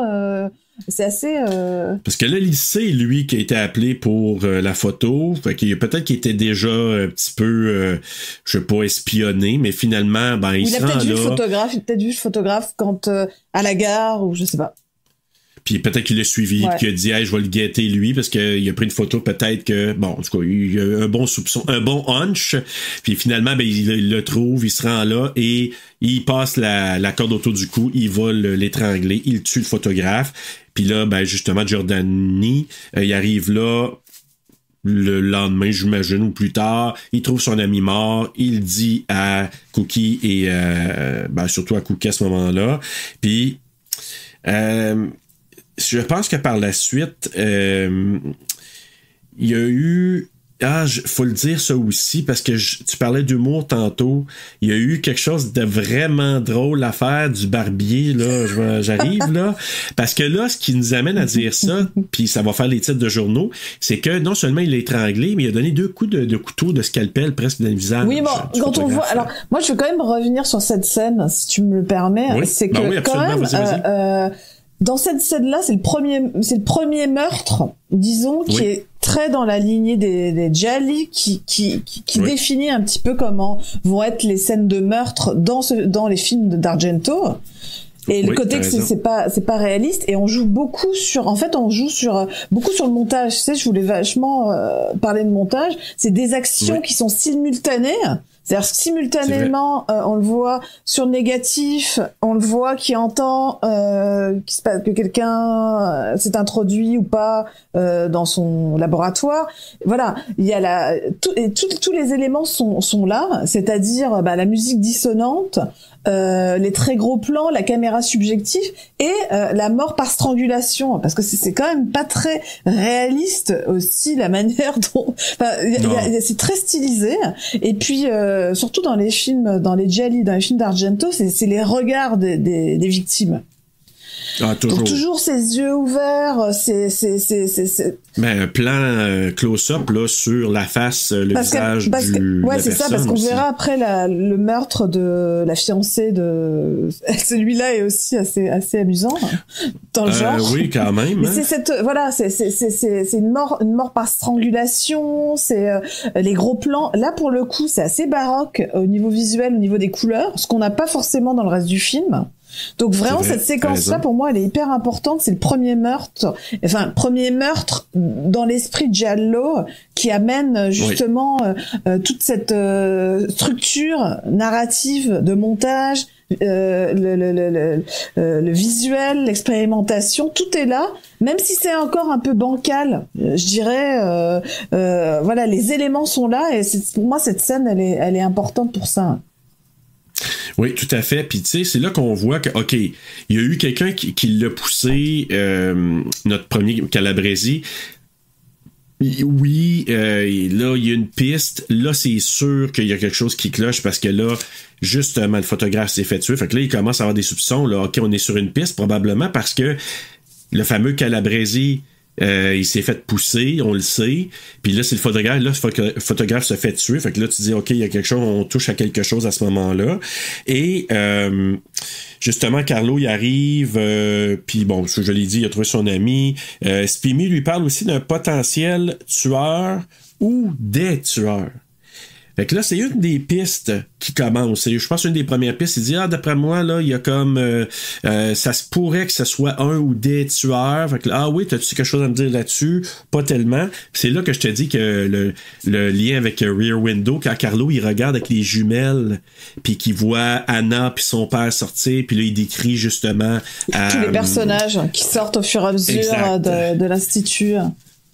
Ouais, c'est une façon de nous présenter ces personnages-là, puis d'en parler un petit peu plus en détail.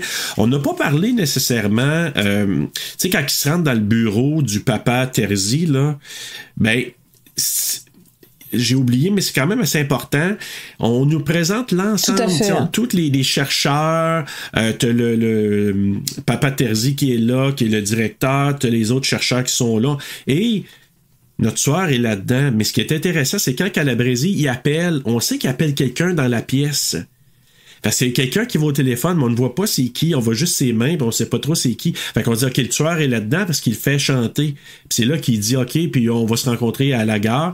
Mais j'avais oublié ça, mais c'est quand même important parce que on nous présente pas mal de gens. Puis là, je sais pas s'il y avait les autres, il y avait des journalistes puis des policiers, surtout les policiers, non, je pense. Dans cette scène-là, c'est vraiment tout l'entourage du patron de l'Institut, là.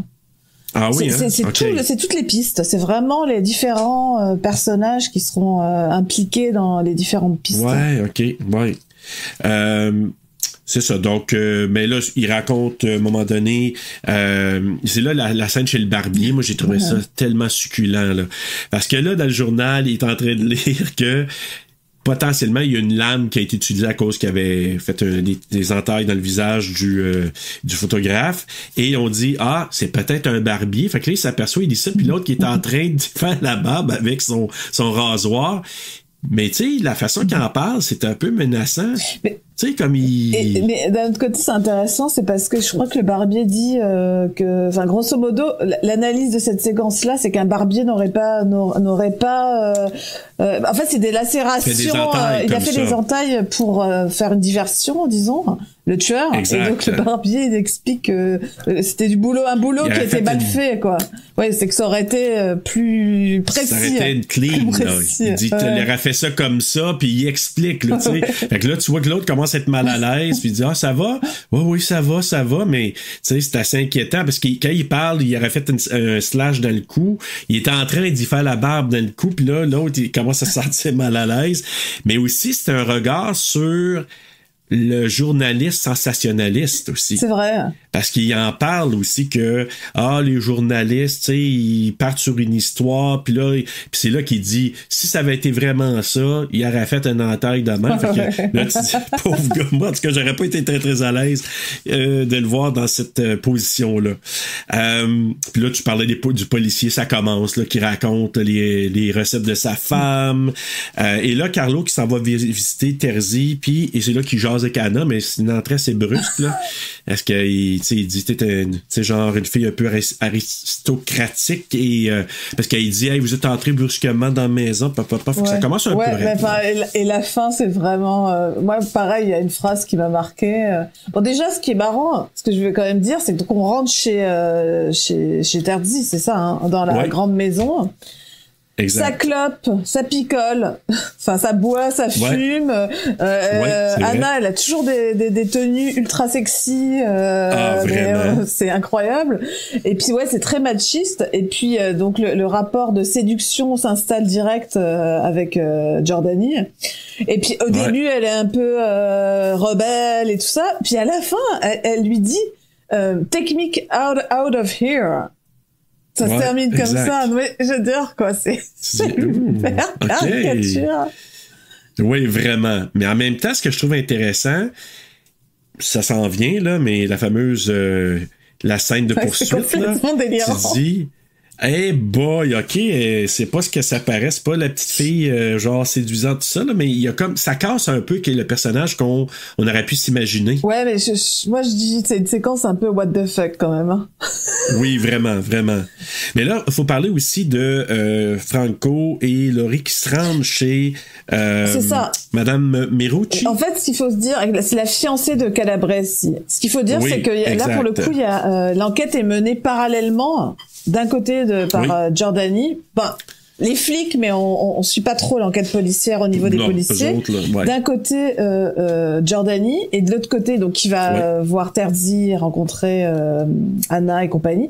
Et de l'autre côté donc il y a le binôme hein, de Cookie et Gorgeous, donc de Malden et la petite fille, qui vont chez la fiancée de Calabresi, ce qui est une scène complètement dingue, parce que c'est là où on commence à se dire qu'ils commencent à mettre la petite en danger.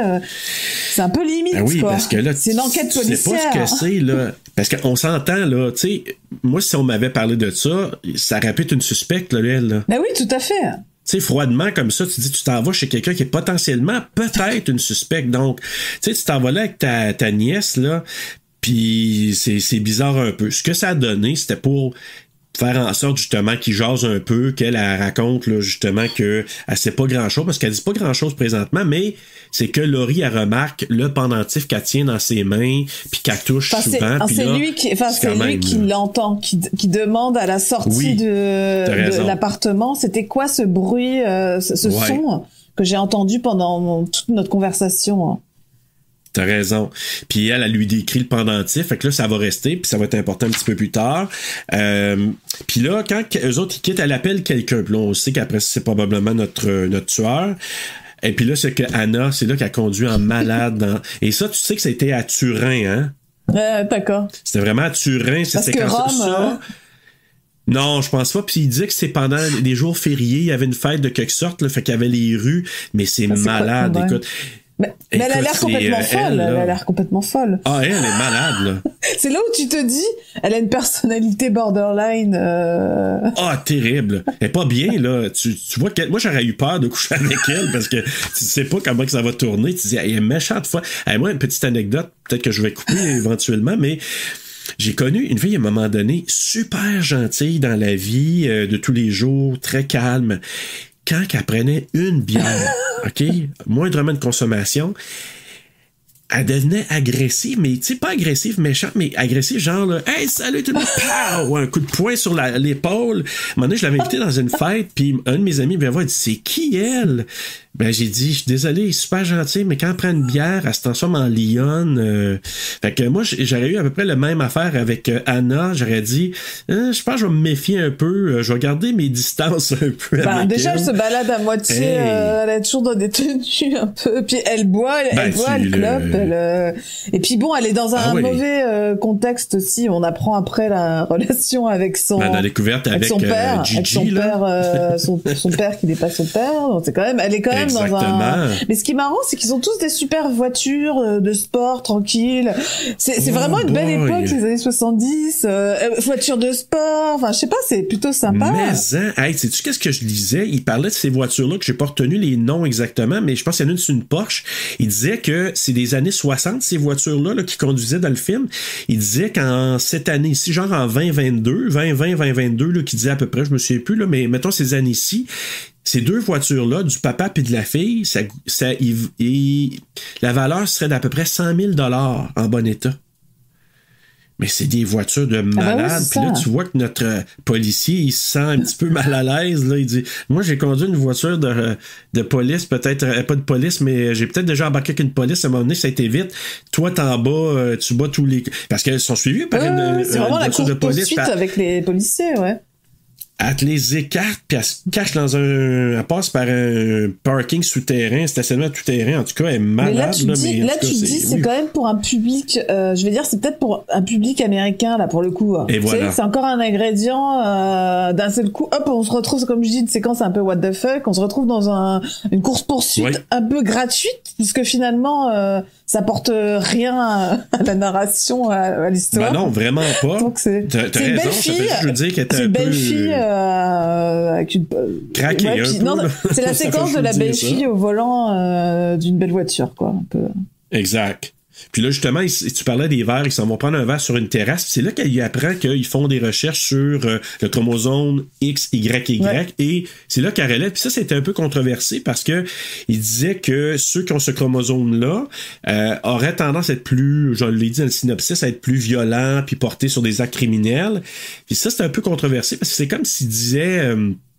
Puis ça a toute une portée aussi éthique parce que tu sais il en parle à un moment donné quand il va voir Spimy là au départ du film chez Terzi, tu sais Spimy lui dit ben supposément que des gens qui ont beaucoup d'argent seraient capables de faire passer des tests puis faire une sélection. Fait qu'il y a tout un côté il y a un côté éthique, un peu limite. C'est un peu particulier. Là. Fait que ça, c'est un peu controversé. Puis elle en parle, elle dit Anna, c'est un peu controversé, puis elle dit quand même là-dedans. Là. Et là, on nous présente les autres. Là. Je sais pas si c'est elle qui présente. Elle parle de les autres pistes là, du chat à 9 queues. Là. Fait que Mombelli, Cassoni, qui sont d'autres chercheurs. Elle parle de Brown aussi.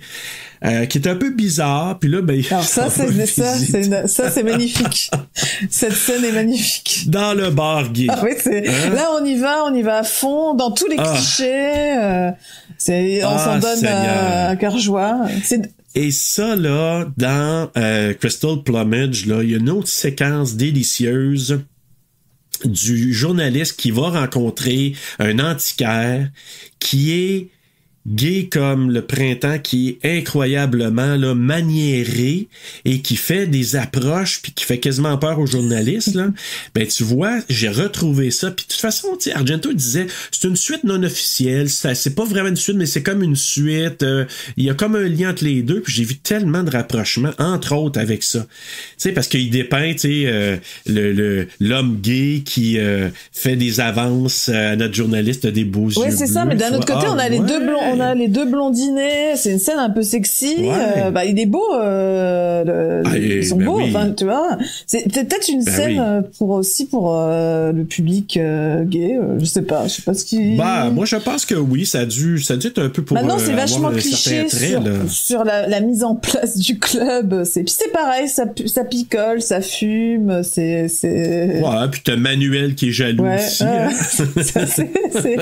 Qui vient, tu prends le bras de mon prétendant. Mais de toute façon, il se passe quelque chose après. Hein. On a une séquence aussi.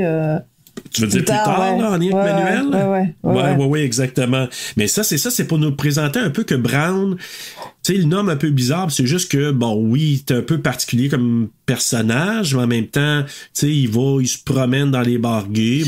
À l'époque, quelque part, c'était justement donné, enfin, c'est un peu stigmatisé quand même, parce que c'est une certaine déviance. Tu vois ce que je veux dire? C'est un petit peu. Oui, à l'époque, c'était ça. C'est pour ça qu'il nous amène ce personnage-là quand même assez tôt dans les 9 pistes, quoi. Exact. Puis c'est là qu'il lui parle que Calabrese a été tué. Puis là, à un moment donné, il veut couper court, il veut pas trop en parler. Puis il dit, j'ai déjà parlé aux policiers, etc. Et c'est lui qui parle aussi, c'est de l'espionnage industriel. Donc, il parle un peu de ça. Puis il met en garde Carlo, justement. Fais attention, si tu te rapproches trop, tu vas te brûler, mon beau. Mon beau blondinet. T'es beau petit blondinet aux yeux bleus. Puis là, c'est là que Bianca, elle cherche justement une note que son copain Calabrese aurait laissée. Puis là, elle voit la voiture, elle dit, il a dû le laisser dans le char. Tu sais, il y a des raccourcis, on s'entend. Puis le meurtrier est là au bon endroit pour la voir en caméra subjective au parking de la gare. Il la suit, il sait que... Mais probablement, par exemple, là, je vais donner quand même le bénéfice du doute. Ils se sont probablement parlé au téléphone. Parce que quand elle parlait, je suis sûr que c'était avec lui. Fait que lui, probablement, qu'il se dit, OK, faisons attention, je vais la suivre. Il la suit. Elle s'en va fouiller dans la voiture, il voit tout ça, fait que mais bon, c'est là qu'elle apprend qu'elle sait c'est qui le tueur, parce que dans la note, probablement, c'est indiqué, c'est ce qu'on pense, puis elle le met dans son pendentif, la petite note, là, finalement. Le tueur la voit, la suit, la tue de façon particulière étranglée, puis veux-tu parler un petit peu de cette scène-là? Scène aussi. Alors, ce que j'ai noté aussi, c'est des détails, mais c'est toujours pareil. Les décors sont importants. Enfin, je veux dire, ça amène vraiment, c'est pas très réaliste.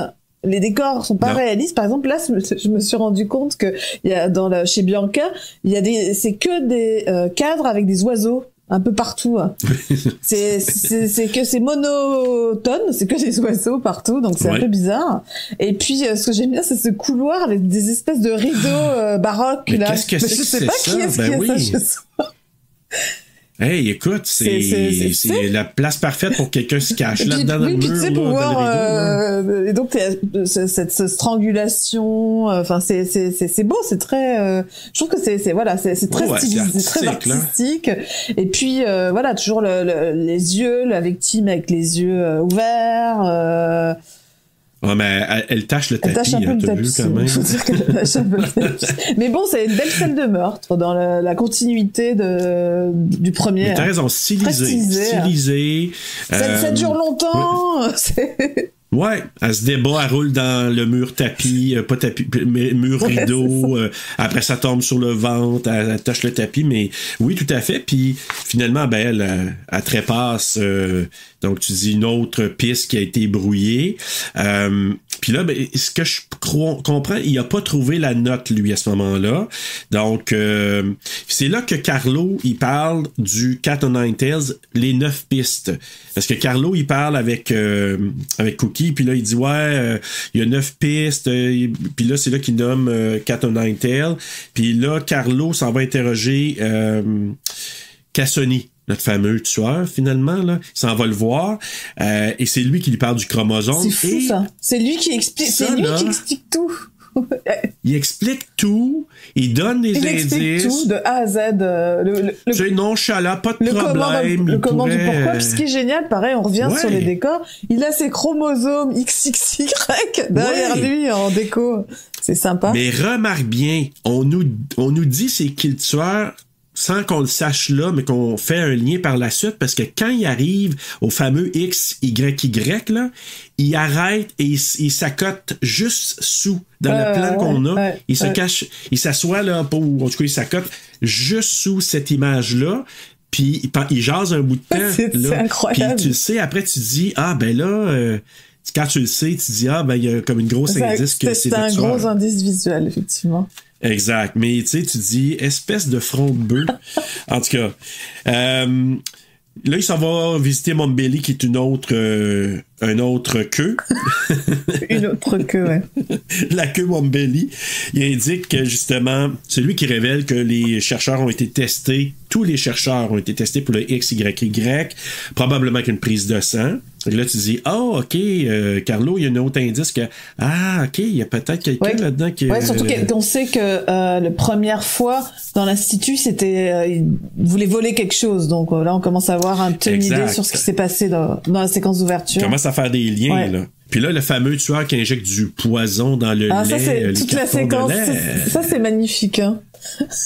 Parle-en, Joanne. Parle-nous de ça. Pareil, on arrive, donc Giordani arrive chez lui, donc il y a les berlingots, on appelle ça des berlingots, hein, de lait, qui ont été, nous on a vu en caméra subjective qu'ils ont été empoisonnés par le tueur.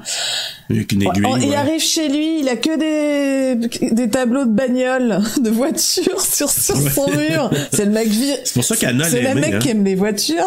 Le mec qui aime les voitures versus si t'as des petits oiseaux, c'est dangereux, mais si t'as des bagnoles au mur, ça va. Et puis alors là, cette séquence de scène d'amour, elle est d'un kitsch, assez magnifique. Hey, mais moi, là, peux-tu me dire que j'ai trouvé ça pratique, son velcro? Oui, mais alors c'est les Chippendales. C'est qu'elle a une robe. Oui, c'est incroyable cette histoire de robe velcro. Mais comme ça, elle a une robe velcro qu'elle peut. Schlack. Et puis ce qui est marrant, c'est que c'est un peu old school là. C'est chacun s'enlève sa tenue tranquille. Non, tranquillement. Tranquillement. Oui, absolument. Je défais même pas ta brassière, n'a pas de besoin, t'en as pas. T'as enlevé ton velcro, tout est prêt. Comme ça, puis c'est super kitsch. Donc moi j'appelle ça la robe striptease. Donc t'as tous ces close-ups, c'est super lent, c'est très très stylisé.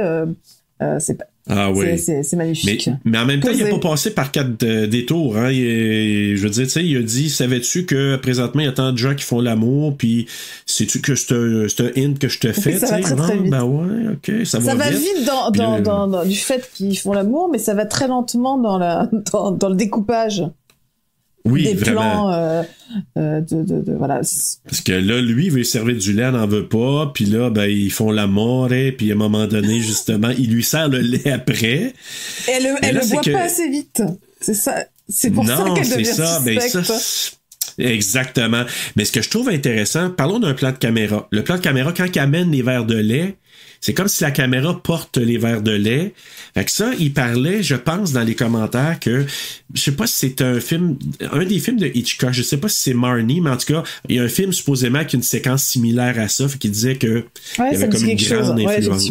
La caméra subjective sur le plateau. Ouais. Ouais, exact, les verres de lait qui approchent. Il y a le téléphone, puis là, on apprend que Cookie s'était fait presque endormir par du gaz qui avait été ouvert, je pense, dans son appartement. Donc, il dit, on a essayé de me tuer. Puis, et là, lui, il fait le lien avec le lait. Et là, on voit... il voit les berlingots. Et là, on voit que Argento préfère filmer la scène avec la jolie jeune fille que d'avoir le gars qui se retrouve... Il a dit, Karl Malden n'était pas là ce jour-là, on va faire quelque chose au téléphone. Puis finalement, c'est justement, donc on l'entend juste dire ça, puis lui, il voit les berlingots qui coulent, fait que là, il fait un lien. C'est très sexuel quand même. Hein? Oui. Je dirais. Le coulis, là.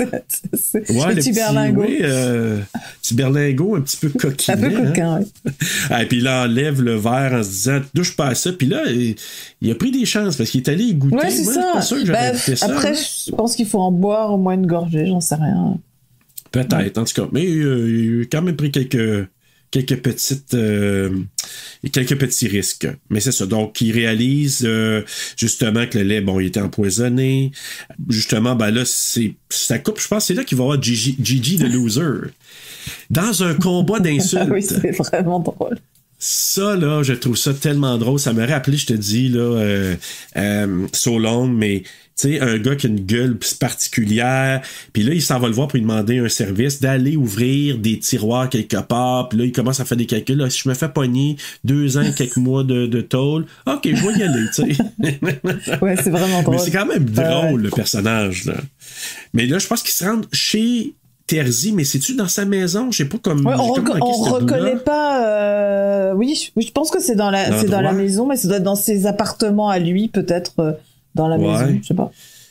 Bref, il réussit à ouvrir là, des tiroirs, puis une boîte un petit peu avec un coffre, avec un livre. Un journal intime.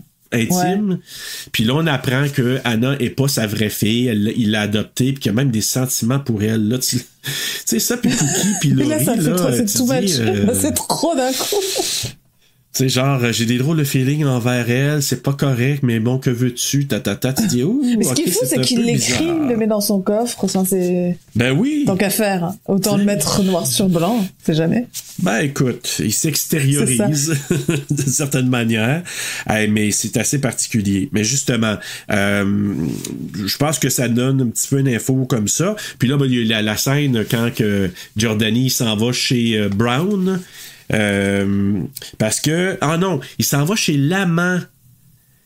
Non, il s'en va chez Brown, mais il tombe sur l'amant. Non, c'est que tu sais, il va voir l'amant de Manuel qui lui dit où est Brown. C'est parce que Brown a disparu, je pense. Oui, c'est ça, c'est que Manuel est avec Brown et donc c'est l'amant et conduit qui vient voir Giordani pour lui dire où est Brown. C'est ça, parce qu'il cherche Brown. Hein, il a disparu. En fait, c'est l'amant et conduit qui vient le voir et puis qui dit en espérant que Brown se retrouve en prison et qu'il puisse récupérer que Manuel lui revienne. C'est ça. Donc, exactement. Puis là, ben justement, il se rend chez Brown, Manuel l'attaque, il sait qu'il y a une bataille qui arrive là. Finalement, lui il dit il est là, Brown, puis il s'est fait poignarder. Donc tout de suite, il dit OK, Brown n'est plus un suspect. Je vais quand même revenir sur cette scène avec l'amant et conduit. C'est que c'est là qu'il y a le fameux plan avec la bifocale où t'as l'arrière-plan et le plan, le premier plan qui est net. Oui, t'as raison. C'est dans cette scène-là, et en fait, ce qui est important, c'est que, tu sais, on parle de Hitchcock, de l'influence d'Hitchcock, et par la suite, enfin, pour moi, j'ai été élevée pas avec Hitchcock parce que je suis pas de cette génération-là, mais avec Brian De Palma. Et en fait, Brian De Palma utilise dans pratiquement tous ses films depuis Pulsion, Body Double, Blowout, Carrie, ces effets justement de plan et arrière-plan net, cette bifocale. Et là, dans cette scène-là, que c'est expérimenté où il utilise cet effet-là. Dans la scène de l'amant et conduit, ça vraiment cet effet. T'as tellement raison. Parce que tu le vois lui en avant-plan, Carlo en arrière, et ça m'a rappelé un plan dans The Birds. À un moment donné, tu as, je me souviens plus le nom du personnage, mais c'est Suzanne, je sais pas comment tu l'appelles, Fléchette, là, qui est en avant, puis t'as Tippi Hedren qui est en arrière, puis à peu près la même. C'est ça, c'est très Hitchcockien, et par la suite, ça a été récupéré dans pratiquement tous les films de Brian De Palma par la suite. Lui, il l'a amené, je pense, en Amérique à ce moment-là. Donc, pour moi, au niveau visuel, cette scène-là, elle apporte ça aussi. Hein. Ouais. C'est là que Cookie aussi, là, notre Franco, qui est en train de faire des œufs, déjeuner, puis tout ça, puis il parle avec Carlo, puis lui dit que il commence à faire des liens, puis je sais pas, encore c'est un peu mystique un peu, parce qu'il réalise, peut-être que la note, il y a quelque chose qui était caché peut-être dans le pendentif. Comment qu'il fait pour faire ce lien-là? Tu sais, c'est un peu comme subi là un peu. C'est parce que c'est parce que lui il a pas l'histoire du pendentif, elle lui revient plus tard, je pense. C'est qu'elle lui revient plus tard. Mais lui, tu sais, il réalise en faisant ses œufs que je sais pas, il y a comme une vision, puis là il dit peut-être que le pendentif, il y a quelque chose là-dedans, peut-être qu'elle l'avait caché vu qu'elle arrêtait pas de toucher. C'était quelque chose de très personnel qu'elle avait tout le temps sur elle. Exact. Ouais. Puis parce qu'il avait dit, il y a une photo d'un monsieur. Ah oui, c'est ça. C'était lui, c'est la photo de son fiancé. C'est Calabresi. Ouais. Exact. Puis là, ils apprennent que Bianca est enterrée avec son pendentif, fait qu'ils se rendent à la crypte. Ça, c'est rocambolesque. Mais rien que de rentrer dans le cimetière. Hein. Déjà là, puis sais-tu qu'est-ce qu'il disait, Argento? J'ai trouvé ça assez drôle. De un, il disait que ça a été tourné à Turin aussi, dans le cimetière.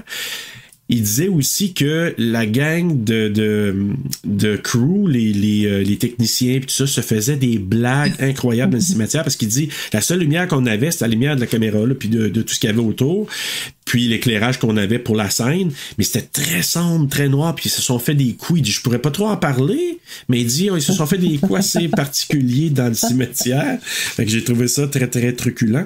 Et mais là c'est ça. Donc ils s'en vont ils trouvent la crypte où il y a c'est un mausolée, je pense, ouais. Hein? Le genre de Bianca, là, la crypte familiale de Calabresi, familiale exactement. Et il ouvre la crypte, il trouve le pendentif, il ouvre le petit truc, mais je suis pas sûr qu'il voit le message. Non, là, il disait que c'est comme collé. Ouais, c'est ça. Il peut lire, collé. Non, il trouve le petit mot, mais il l'ouvre pas. Exact. Puis là, ce qu'on sait, c'est que Carlo est allé. Il entend un bruit. Franco est resté dehors. Ouais, Franco entend un bruit à l'extérieur. Enfin, il fait le garde à l'extérieur et exact. Il entend un bruit et puis. La porte ferme, fait que l'autre, Carlo, il est embarré dans la crypte. Et là, tu vois Cookie qui rentre, puis tu vois qu'il se demande. Il est sans les lunettes. Il n'y a pas de lunettes. Il y a du sang au bout de sa canne qu'on aperçoit que sa canne a sa canne qui est ensanglantée. Exact, avec un genre, si tu enlèves le bout, là, ça devient une épée, là. Donc, c'est pour ça que je parlais au départ de l'importance de la canne. Puis là, tu vois que c'est comme si Carlo se méfie ou il est pas sûr parce qu'il parle pas. Il dit, parle-moi, Carlo, parle-moi. Mais je pense que déjà, faut remettre les choses, tu vois, de cette scène-là, c'est qu'il se retrouve quand même enfermé dans la crypte. Ouais, c'est ça. Il suppose que peut-être qu'il est mort à l'extérieur, que Cookie a été assassiné et il se retrouve piégé dans la crypte. Donc je pense qu'il y a aussi puis il a déterré la morte. Je pense que c'est pour ça aussi qu'il est dans un état psychologique un peu difficile. Un peu particulier. Puis il rentre, il a plus les lunettes, il a l'espèce de sabre à la main et donc l'épée avec du sang. Fait que il se méfie, mais finalement il se parle, puis c'est là qu'il apprend que, justement, que le tueur, il l'a blessé, puis il a kidnappé Laurie, la petite fille. Et là, éventuellement, le tueur, il appelle Cookie, puis il demande d'arrêter. Il dit, si vous arrêtez votre investigation, au bout de quelques jours, je vais vous rendre la petite fille. Mais lui, il se dit, non. Si tu as tué du monde, il en a tué 5 ou 4, puis il va peut-être en tuer une 5e ou autre chose comme ça. Fait qu'il, lui, il se dit, non, ça n'a pas d'allure. Puis là, t'as Anna qui suspecte, là, rapidement, parce qu'il va chez Terzi. Puis là, on entend un bruit de vase mais elle saigne. Fait que lui, il dit, tu saignes, t'as pas bu le lait, ça t'a pris du temps, t'es suspect, jusqu'à temps que Papa Terzi disait, il y a un vase. Fait que là, ça finit un peu. Puis elle qui dit quand même un truc un peu, elle dit, putain, égale menteuse, égale meurtrière. Enfin, tu vois, c'est la vision de la femme. Donc, c'est quand même vachement misogyne. Elle a quand même un personnage enfermé dans un système. Ça fait penser un peu justement au film d'Alfred Hitchcock, justement comme Marnie, cette bourgeoisie décadente avec des personnages de femmes, avec des psychoses, enfin voilà. C'est vrai. Et dans un entourage misogyne quand même. Oui. Elle est quand même, c'est quand même un personnage dans une cage dorée. C'est pas pour ça qu'elle la séquence de la voiture, ça a dû lui faire du bien parce que. Oui, cette escapade-là, je pense qu'elle y a fait un grand bond sur sa vie. Le verre sur la terrasse. Oui, exactement, tout à fait. Mais là, c'est ça. Donc, il se rend à l'Institut. Là, je parle vraiment là, des policiers, parce qu'il fait appel aux policiers avec le trio là, de Carlo, Cookie, puis... en fait, Laurie est kidnappée, fait qu'ils s'en vont chercher à l'Institut. Puis là, finalement, il voit des traces de sang puis sur sa chemise. Il dit « Ah, c'est bizarre ». Puis là, il se rappelle que le tueur avait été blessé par Cookie. Fait que là, il se rend, il suit la piste un peu, il trouve le toit. Là, j'ai quelque chose à dire, c'est que le sang tombe d'une verrière. Je sais pas si tu te souviens. Oui, et là, raison. quand tu connais bien la filmographie d'Argento, tu te dis qu'il risque de se passer quelque chose avec la verrière parce que quand tu vois ces films, que ce soit le Profondo Rosso, Phénoména, il y a toujours des vitres ou il se passe... Donc, quand tu connais sa filmographie, même si c'est un des premiers films, tu dis, il risque de se passer quelque chose avec cette barrière-là. T'as tellement raison, parce que je me disais, celui-là, c'est moins, il y a moins de verre là-dedans, mais t'as raison, j'avais complètement oublié, avec cette séquence-là, ça nous ramène à ce qui va s'en venir dans ces films futurs. C'est toujours un peu en avance. Exact. Donc, ben, justement, il s'en va sur le toit. Il y a la fameuse bagarre avec le tueur, puis la fameuse révélation qu'on sait que c'est Cassoni, le tueur, donc un des chercheurs. Il malmène Carlo pas à peu près, là, donc il sac une volée. Puis, je te dirais que ce qu'on voit aussi à ce moment-là, cette séquence-là, c'est avec, je pense, c'est peut-être vu de façon un petit peu américanisée aux yeux d'Argento, cette bataille-là. Là, ouais, parce que c'est assez réaliste, c'est assez réaliste, quoi. Oui. Ouais. Ouais, c'est un peu vraiment. classique. Donc, c'est pas dans l'artistique. Non, c'est très, très réaliste. Sa gueule, je tombe, pis tout ça. Donc, fait comme Cassoni vient pour...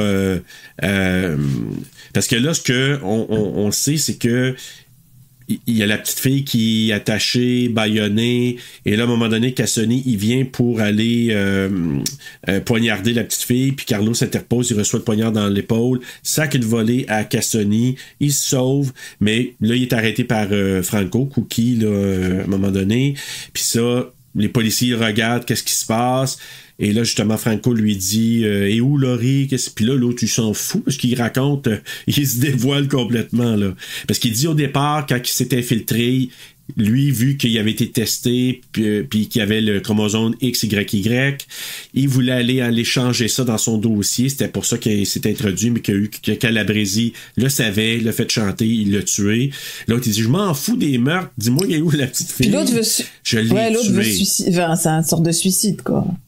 Ouais. Ben oui, lui, il se dit, je m'en fous, là, fait que je l'ai tué. Fait que, ah ouais, ok, puis lui, il a toujours sa canne, il pousse, et dans le puits de lumière, il tombe d'à peu près, je sais pas moi, combien de pieds, là, ou de mètres. Caméra subjective. Il tombe là-dedans, caméra subjective. Puis un peu, là, pour faire un rappel à Bird with the Crystal Plumage, la scène où c'est pas nécessairement le tueur, là, c'est comme le mari de la tueuse, qui tombe en bas. Ils ont fait tomber la caméra de la même façon comme ils ont fait dans celui. Ils ont juste dû mettre des bottes à la caméra là, qui a tombé. Puis il tombe dans le fond, puis bon, on présume qu'il a crevé à ce moment-là. En off, on entend cookie, hein. Oui, c'est ça. Puis tu savais qu'il avait filmé, tourné des scènes supplémentaires que Argento, au montage, j'ai pas voulu mettre. Hein. Je sais pas si t'as entendu parler un petit peu. Donc, justement, qu'on aurait vu, qu'il avait découvert Laurie, que on retrouvait Carlo, c'est ça, Carlo, avec Anna couchée au lit, puis là, qu'elle prend un petit peu soin de lui, et que... Puis ça a été coupé du non, moi je voulais terminer ça là, mais je me sentais mal de pas dire que la petite fille avait survécu, donc au moins j'ai dit là, cookie. Et c'est comme ça, on pourrait dire que ça se termine comme ça. Ça se termine comme ça commence. C'est-à-dire, hop, arrêt sur l'image, c'était l'époque où c'était on terminait les films, moi j'aime bien. Arrêt sur l'image, c'est réglé, générique, Technicolor, Cinecittà, et puis... Tout va bien. Ciao, bye. Bon. Et la belle musique et encore voilà, de Morricone. Et voilà. Quelques petits faits intéressants avant d'aller à la règle de 3, Joanne. Je sais pas, encore là dans mes lectures puis dans les écoutes que j'ai fait, j'ai été surpris. Carl Malden, je savais pas, mais il a enseigné à Marlon Brando. Au Actor Studio. À l'Actor Studio, il lui a... Ah ouais. Intéressant. Fait que j'étais là, je dis, oh wow, ok, tout un prof et tout un étudiant. Il y a des scènes qui ont été tournées dans les locaux du journal où Argento travaillait à l'époque avant. Puis qui dit qu'il était très, très ému d'avoir accès à ça, d'aller filmer là. Il était vraiment, ça l'a emporté un peu. Et là, j'en ai une bonne, je sais pas si tu le sais, j'ai découvert quelque chose, je me suis dit, wow. Cynthia De Carolis, notre fameuse petite Laurie, là. Hein? Comment que tu l'as appelée, là? Gorgeous. Parce qu'on l'a pas dit, il bécotait solide dans le film. Fait que pour ça faisait un petit peu bon. Mais Cynthia De Carolis a fait quelques films. Elle est devenue par la suite beaucoup plus une doubleuse. OK.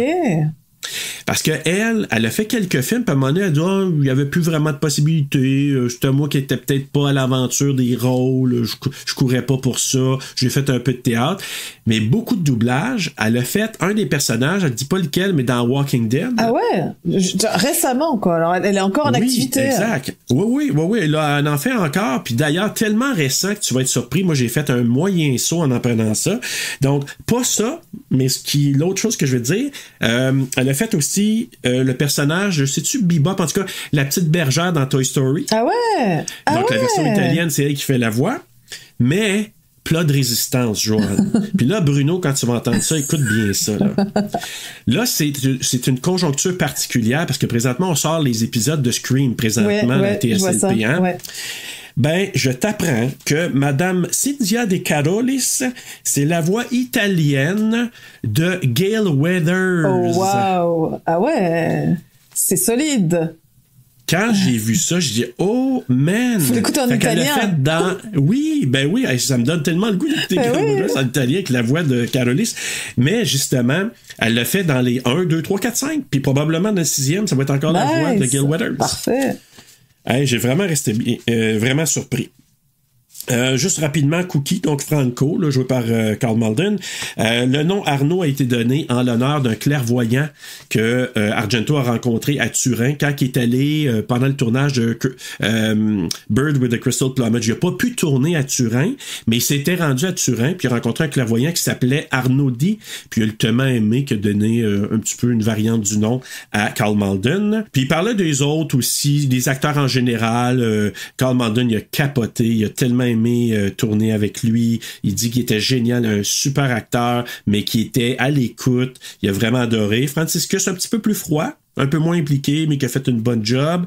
Reggiani, qui est notre tueur, c'est un acteur de théâtre, donc il dit qu'il a fait une très bonne job aussi. Spack, qui était Anna, je t'ai dit tantôt, il l'a trouvé bien correct, ça a bien été. Il aurait voulu une autre actrice à la place. Avec la petite fille, il a adoré tourner avec elle. Elle était naturelle. Moi, je l'ai beaucoup aimé, Laurie. Et il parlait du DP, j'en ai parlé précédemment. Puis justement, qui n'était pas son préféré, puis qu'il dit que c'était correct. Tu sais, il n'y a pas plus que ça. Ce qu'il faut se dire quand même, c'est que là, tu viens de parler de la distribution, c'est que finalement, c'est bien joué. Tu sais, c'est comme aujourd'hui quand on met on fait des films d'horreur avec des bons comédiens. Et là, c'est la même chose. C'est que souvent, chez Argento, c'est pas forcément bien joué. Et là, t'avais vraiment des bons. Enfin, quand t'as Karl Malden, enfin, tu vois, quand t'as ces acteurs-là. Donc ça, c'est ce qui fait quand même vraiment la différence dans ce film-là. C'est justement ce casting et ces interprètes de qualité. Absolument. Moi, je trouve que ça, c'est ça sort du lot de ces autres, en tout cas de la trilogie Animalia. C'est ça. Et là, écoute, Joanne, maintenant, je suis désolé, je dois te faire des mathématiques, parce qu'on s'en va faire la règle de 3. Magnifique.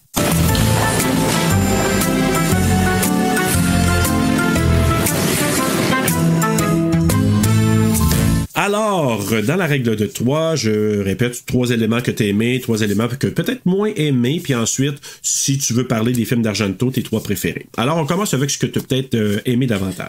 On en a parlé, ça va un peu résumer notre échange, mais la musique d'Ennio Morricone, ça commence comme ça finit comme ça, et puis comme je dis, tout de suite, c'est le cinéma italien, c'est Sergio Leone, et c'est, voilà, on est dedans, quoi, donc... Absolument. Voilà. Je parle pas du film, mais je parle de la musique en premier, et je pense que enfin, il y a une hiérarchie, et c'est vraiment au top de ma liste. Oui. Voilà. Après, en deuxième, donc j'en ai déjà parlé, donc des effets stylistiques qui annoncent les prochains films et les règles du giallo. La musique, les très gros plans, les couleurs baroques, les meurtres graphiques, par rasoir, par strangulation, les victimes qui meurent les yeux ouverts, les personnages traumatisés, les rapports familiaux fuckés, je dirais. Tout ça, ça pose en fait les règles et tout ce qu'on va voir dans la carrière d'Argento et dans les gialli. Et puis en 3, je mets les effets de montage. Donc j'ai un peu parlé de la distorsion, des distorsions temporelles qu'on retrouve aussi dans Sergio Leone, justement. Ces séquences où on est dans une séquence, puis ça annonce ce qui va se passer par la suite. Ça, je trouve ça super. Donc là, pour le coup, c'était dans le montage, on annonce les meurtres dans une autre séquence. Tout ça, je trouve ça, la fragmentation, les ellipses, hop, les effets d'ellipse, donc vraiment les effets de montage, ce qu'on appelle aussi les mini flash forward, qui confèrent un peu une vision un peu étrange au film. Donc ça, c'est les 3 éléments que je mets en avant. Si tu me permets, tu me dis ça là, puis il y a un élément que j'ai remarqué quand la copine de Calabresi, elle cherche pour le message. Je sais pas si t'as remarqué, il a fait un petit peu en fast-forward. C'est ça. Ouais, c'est ça, c'est des effets un peu expérimentaux. Et puis je voulais juste rajouter une chose, c'est que moi ça me fait toujours plaisir de voir des films à une époque où c'est sans tabou et où c'est pas totalement politiquement correct. Donc c'est des scènes sexy, un peu décalées, comme je dis, ça clope, ça picole, la relation étrange avec la petite fille. Il y a cette scène, ça on en a pas parlé, mais quand il sort le journaliste du meurtre, il découvre le photographe, il arrive, il s'accoude à la voiture, il y a la petite fille, et puis il regarde la petite fille, puis il dit il est mort. Je veux dire, c'est quand même assez trash. Et donc ça met mal à l'aise, mais d'un autre côté, ça représente une époque où il y avait moins de tabous, moins de politiquement correct, et même si on n'est pas, d'accord avec tout ça, évidemment, je veux dire au niveau de la morale, ça nous fait voyager dans une époque, quelque chose de moins coincé, de moins coincé, parce que moi des fois je trouve que les films sont un peu trop propres, un peu trop lisses, et donc ça fait, même si on n'est pas d'accord avec la morale, ça fait toujours plaisir de voir qu'avant on prenait des libertés qu'on prend plus aujourd'hui. Voilà, c'est un peu ça. Exact. Alors ce que j'ai moins apprécié, oui. Alors c'est ce que je t'ai dit, c'est la langue. En fait, Dario Argento, moi je vais voir ses films principalement en italien. J'ai envie d'être à Turin, à Rome et être en italien. Puis là, avec les acteurs anglais, j'ai regardé le film en anglais et du coup, je pense qu'au niveau des personnages secondaires italiens, j'ai dû perdre, c'est moins des paysans, je dirais, parce que le cadre italien est moins présent du fait de la langue. Donc c'est pas non plus une grosse critique, parce que le duo des 2 acteurs américains fonctionne super bien, c'est ce qu'on a dit, avoir des acteurs Absolument. de qualité, c'est appréciable, mais j'ai pas le dépaysement que je peux avoir avec d'autres films, d'autres Gialli ou d'autres films d'Argento. Deuxième chose, c'est la photographie, je dirais en demi-teinte d'Enrico Menzel par rapport à Vittorio Stora, en sachant que il oscille entre le baroque d'Argento argentien, puis un certain naturalisme, on sait pas trop où on va, et donc c'est dommage parce que c'est un peu alambiqué, un peu hybride. Et puis le scénario, je trouve que pareil, le scénario, je le trouve un peu alambiqué. Il y a peut-être trop de pistes, trop de personnages, les 9 queues, les trucs. Donc ouais, je trouve que puis il y a beaucoup de détails, autant que ça me dérange pas, tu sais, de se dire le tueur omniprésent et tout ça, ça me dérange pas dans d'autres films parce qu'on est plus focus sur une piste ou 2. Mais là, il y a vraiment beaucoup de personnages, ce qui donne, tu vois, des séquences, ça ralentit un petit peu le rythme de l'histoire, même si il y a des séquences drôles, comme la séquence dans le club gay et compagnie, mais d'un autre côté, ça ralentit un peu la structure et le récit. Ouais. Ouais, les séquences, je te dirais, à l'américaine, là, ont été insérées là pour une raison, mais ça vient pas nécessairement aider le film dans ce cas-là, puis ça pourrait même amener peut-être un petit peu même si c'est pas de la lenteur parce que ça va vite, comme dans la course là, de la poursuite, mais en même temps, c'est pas nécessaire. Moi, je vais te dire, là, je répéterai pas, je suis pas mal dans les mêmes zones que toi. Je rajouterais que moi, la petite fille, Cynthia, donc qui joue le rôle de Laurie, tu sais, les enfants acteurs, c'est pas évident que ce soit tellement bon. Et je suis allé écouter une séquence en italien, justement, quand elle parle, puis elle interagit avec Franco et Carlo, puis elle est d'une fraîcheur incroyable, puis même la séquence quand elle est avec le tueur, tu sais, qu'il la kidnappe, il l'amène en taxi, là. En fait, c'est comme ça qu'ils ont ils ont trouvé le taxi, puis là, on l'a pas dit, mais qu'ils les a amenés à faire une certaine enquête chez Terzi. je la trouvais vraiment, je sais pas, avec la musique de Morricone, ça m'a vraiment, je sais pas, ça m'a attendri cette scène-là, puis là le sale qui s'en va la gifler en plus, là. Puis là, tu vois la petite fille qui le regarde, elle est comme un peu surprise, puis elle le regarde avec des yeux semi-méchants. Je sais pas, j'ai vraiment apprécié cette petite actrice-là, donc je voulais le mentionner. Dans les 3 films, tu voulais-tu aller dans 3 films que tu as appréciés peut-être dans la filmographie d'Argento? Oui, je pense que je suis allée sur Dario Argento, je dirais Profondo Rosso, donc les frissons de l'angoisse. Oui. Toujours pareil, ce que j'aime, c'est il manque on voit un meurtre, mais il manque un élément, et pendant tout le film, on essaye de raccrocher les morceaux.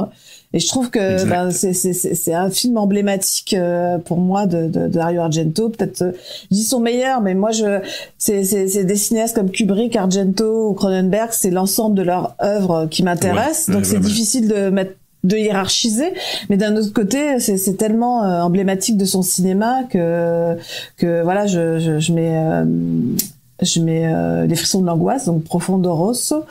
Ensuite, j'ai mis Ténèbres. Je te dis que en anglais, les gens connaissent sous le nom de Deep Red. Deep Red, c'est vrai. Mais ouais, comme moi, je les connais voilà. Deep Red. Ensuite, je mets Ténèbres de la trilogie des mères des sorcières là, parce que j'adore la séquence avec la clé sous la flotte. Je sais pas si tu te souviens de ça. C'est pas Inferno? Ah si, c'est Inferno, t'as raison, c'est Inferno. Oui, c'est Inferno. Non, en fait, j'ai mis Ténèbres parce que j'adore la séquence du meurtre avec écoute, c'est un de ceux que j'ai pas vu, mais que je veux voir. Avec le t-shirt, sous la pluie et tout ça, t'as raison, je confonds. Donc j'ai mis Ténèbres, parce que je voulais pas mettre, t'as raison, je voulais pas mettre les 3 mères. Donc oui, Ténèbres, regarde-le. Moi j'aime ça parce que c'est Daria. C'est mon prochain que je veux voir, lui qui est phénoménal. C'est Daria Nicolodi qui était sa compagne, la mère d'Asia Argento, qui joue dedans. T'as des séquences sous la pluie. Enfin c'est superbe. Donc Ténèbres. Mais j'irais Inferno aussi. Pour l'histoire de la séquence de la clé c'est qui est vraiment complètement fameux, délirant, où d'un seul coup on se retrouve sous l'eau, enfin c'est un truc de dingue. Et je vais mettre un dernier film, c'est Le Syndrome de Stendhal. Récent. Qui est de peut-être quand même plus récent, mais quand même d'il y a 20 ans, où ça se passe, j'ai plus trop en tête, mais c'est avec Asia Argento, et ça se passe, c'est des angoisses qui sont liées à des tableaux en fait.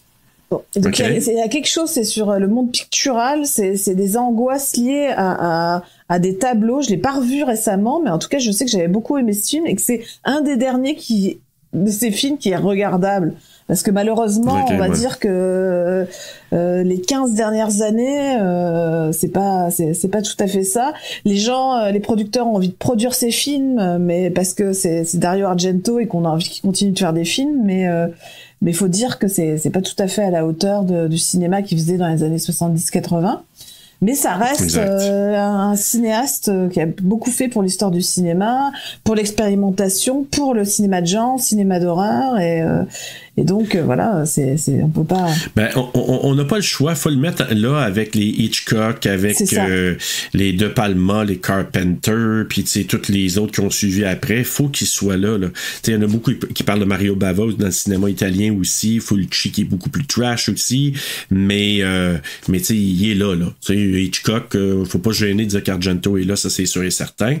Là maintenant, avant d'aller vers la note finale, donc moi j'ai un petit truc que je dis, est-ce que le film on l'achète, on le loue ou on passe? Qu'est-ce que tu dirais? Quand on veut voir un film, il faut le trouver. C'est tout ce que j'ai à dire. Peu importe le format, le support. Moi, c'est drôle. Ce que je vais te dire, c'est que je l'ai aimé le film, mais c'est pas... La musique, je la préfère dans celui-là. C'est pas mon préféré des 3. Fait que c'est pour ça que j'ai marqué je le loue. Je passerai pas, évidemment, il faut le voir, ce film-là. Mais je le loue. Tu le vois une fois pour voir l'ensemble de ces 3 films de la trilogie animalière. Mais bon... Tu sais, est-ce que je dis, il faut absolument l'avoir. Moi, j'ai un beau coffret, là, mais je te dirais, j'aime pour en reconnaître, avoir toutes les informations autour. Mais je te dirais peut-être louer, ça serait déjà correct. J'irais de cette cote-là. Je suis d'accord avec toi. Faut l'avoir vu, mais c'est peut-être pas un film, c'est pas le film qui va rester dans dans le top des films d'Argento, c'est certain. Mais quand on s'intéresse à ce cinéaste, il faut l'avoir vu, je pense. Je suis d'accord. Moi, je te dirais absolument dans les trois, là, ces trois premiers, faut avoir vu. Moi, ça va me permettre probablement d'apprécier peut-être plus Suspiria. Fait oui, que j'ai hâte de revisiter. Oui, c'est ça. Je pense que t'as un problème avec Suspiria. Ben, moi puis Bruno, on l'avait fait, puis on n'avait pas super trippé, mais en même temps, ça dépend des conditions dans lesquelles tu l'écoutes, la qualité du film, quand. Ouais, parce que l'ouverture de Suspiria, non, mais c'est énorme. Ah, oui. Mais je pense qu'il faut être dans le mood pour ça, puis de revoir ces vieux films, d'avoir vu Deep Red après, d'avoir vu Suspiria. Deep Red, j'ai fait wow, puis je pense que je vais le revoir d'un autre Suspiria. Je pense. Peut-être je le referai peut-être à Rétro-Terreur, je verrai bien. Donc, en pourcentage, tu lui donnes combien? Oh my God, c'est un pourcentage? Ça se croirait à l'école, là. J'ai jamais aimé l'école, moi. On est à l'école. J'ai jamais aimé l'école, moi. Ok, je peux pas lui donner moins que la moyenne, ok. Et puis comme on en a parlé, je peux pas lui donner trop, donc mais il faut que voilà, je le reconnaisse. 60. Tu lui donnes la note de passage, qui est très bon. Bah, je peux pas donner moins, disons. Non, je suis tout à fait d'accord avec toi. Je pense qu'on peut pas aller en bas de ça. Je vais aller voir, moi, ce que j'avais donné pour The Bird with the Crystal Plumage, parce que je me questionne encore aujourd'hui. Tu peux pas être au-dessus. Tu peux pas être au-dessus de l'oiseau plumage de cristal, je pense. Non, c'est pour ça. C'est parce que je me suis dit, je vais aller voir ce que j'ai donné, parce que j'ai donné une note puis je veux pas être au-dessus. OK. Tu vois, moi, j'avais donné quand même à Bird with the Crystal Plumage un 75%. Ah ouais. Donc, j'avais été un petit peu sévère. Donc, à ce moment-là, je vais lui donner 70% pour celui-ci. Donc, moi, j'ai pas été très généreuse, finalement, dans l'histoire. Non, t'as été méchante, mais c'est pas grave, ça en prend une dans une histoire. Avec mes racines italiennes, Écoute, tu as le droit d'être sévère comme ça, parce que tu connais très bien davantage le cinéma d'Argento, fait que je trouve ça bien parfait comme ça. Très honnête. Alors moi, je donne le 70, toi un 60, c'est bien parfait. Donc, je pense qu'on est quand même dans des zones assez raisonnables de notes.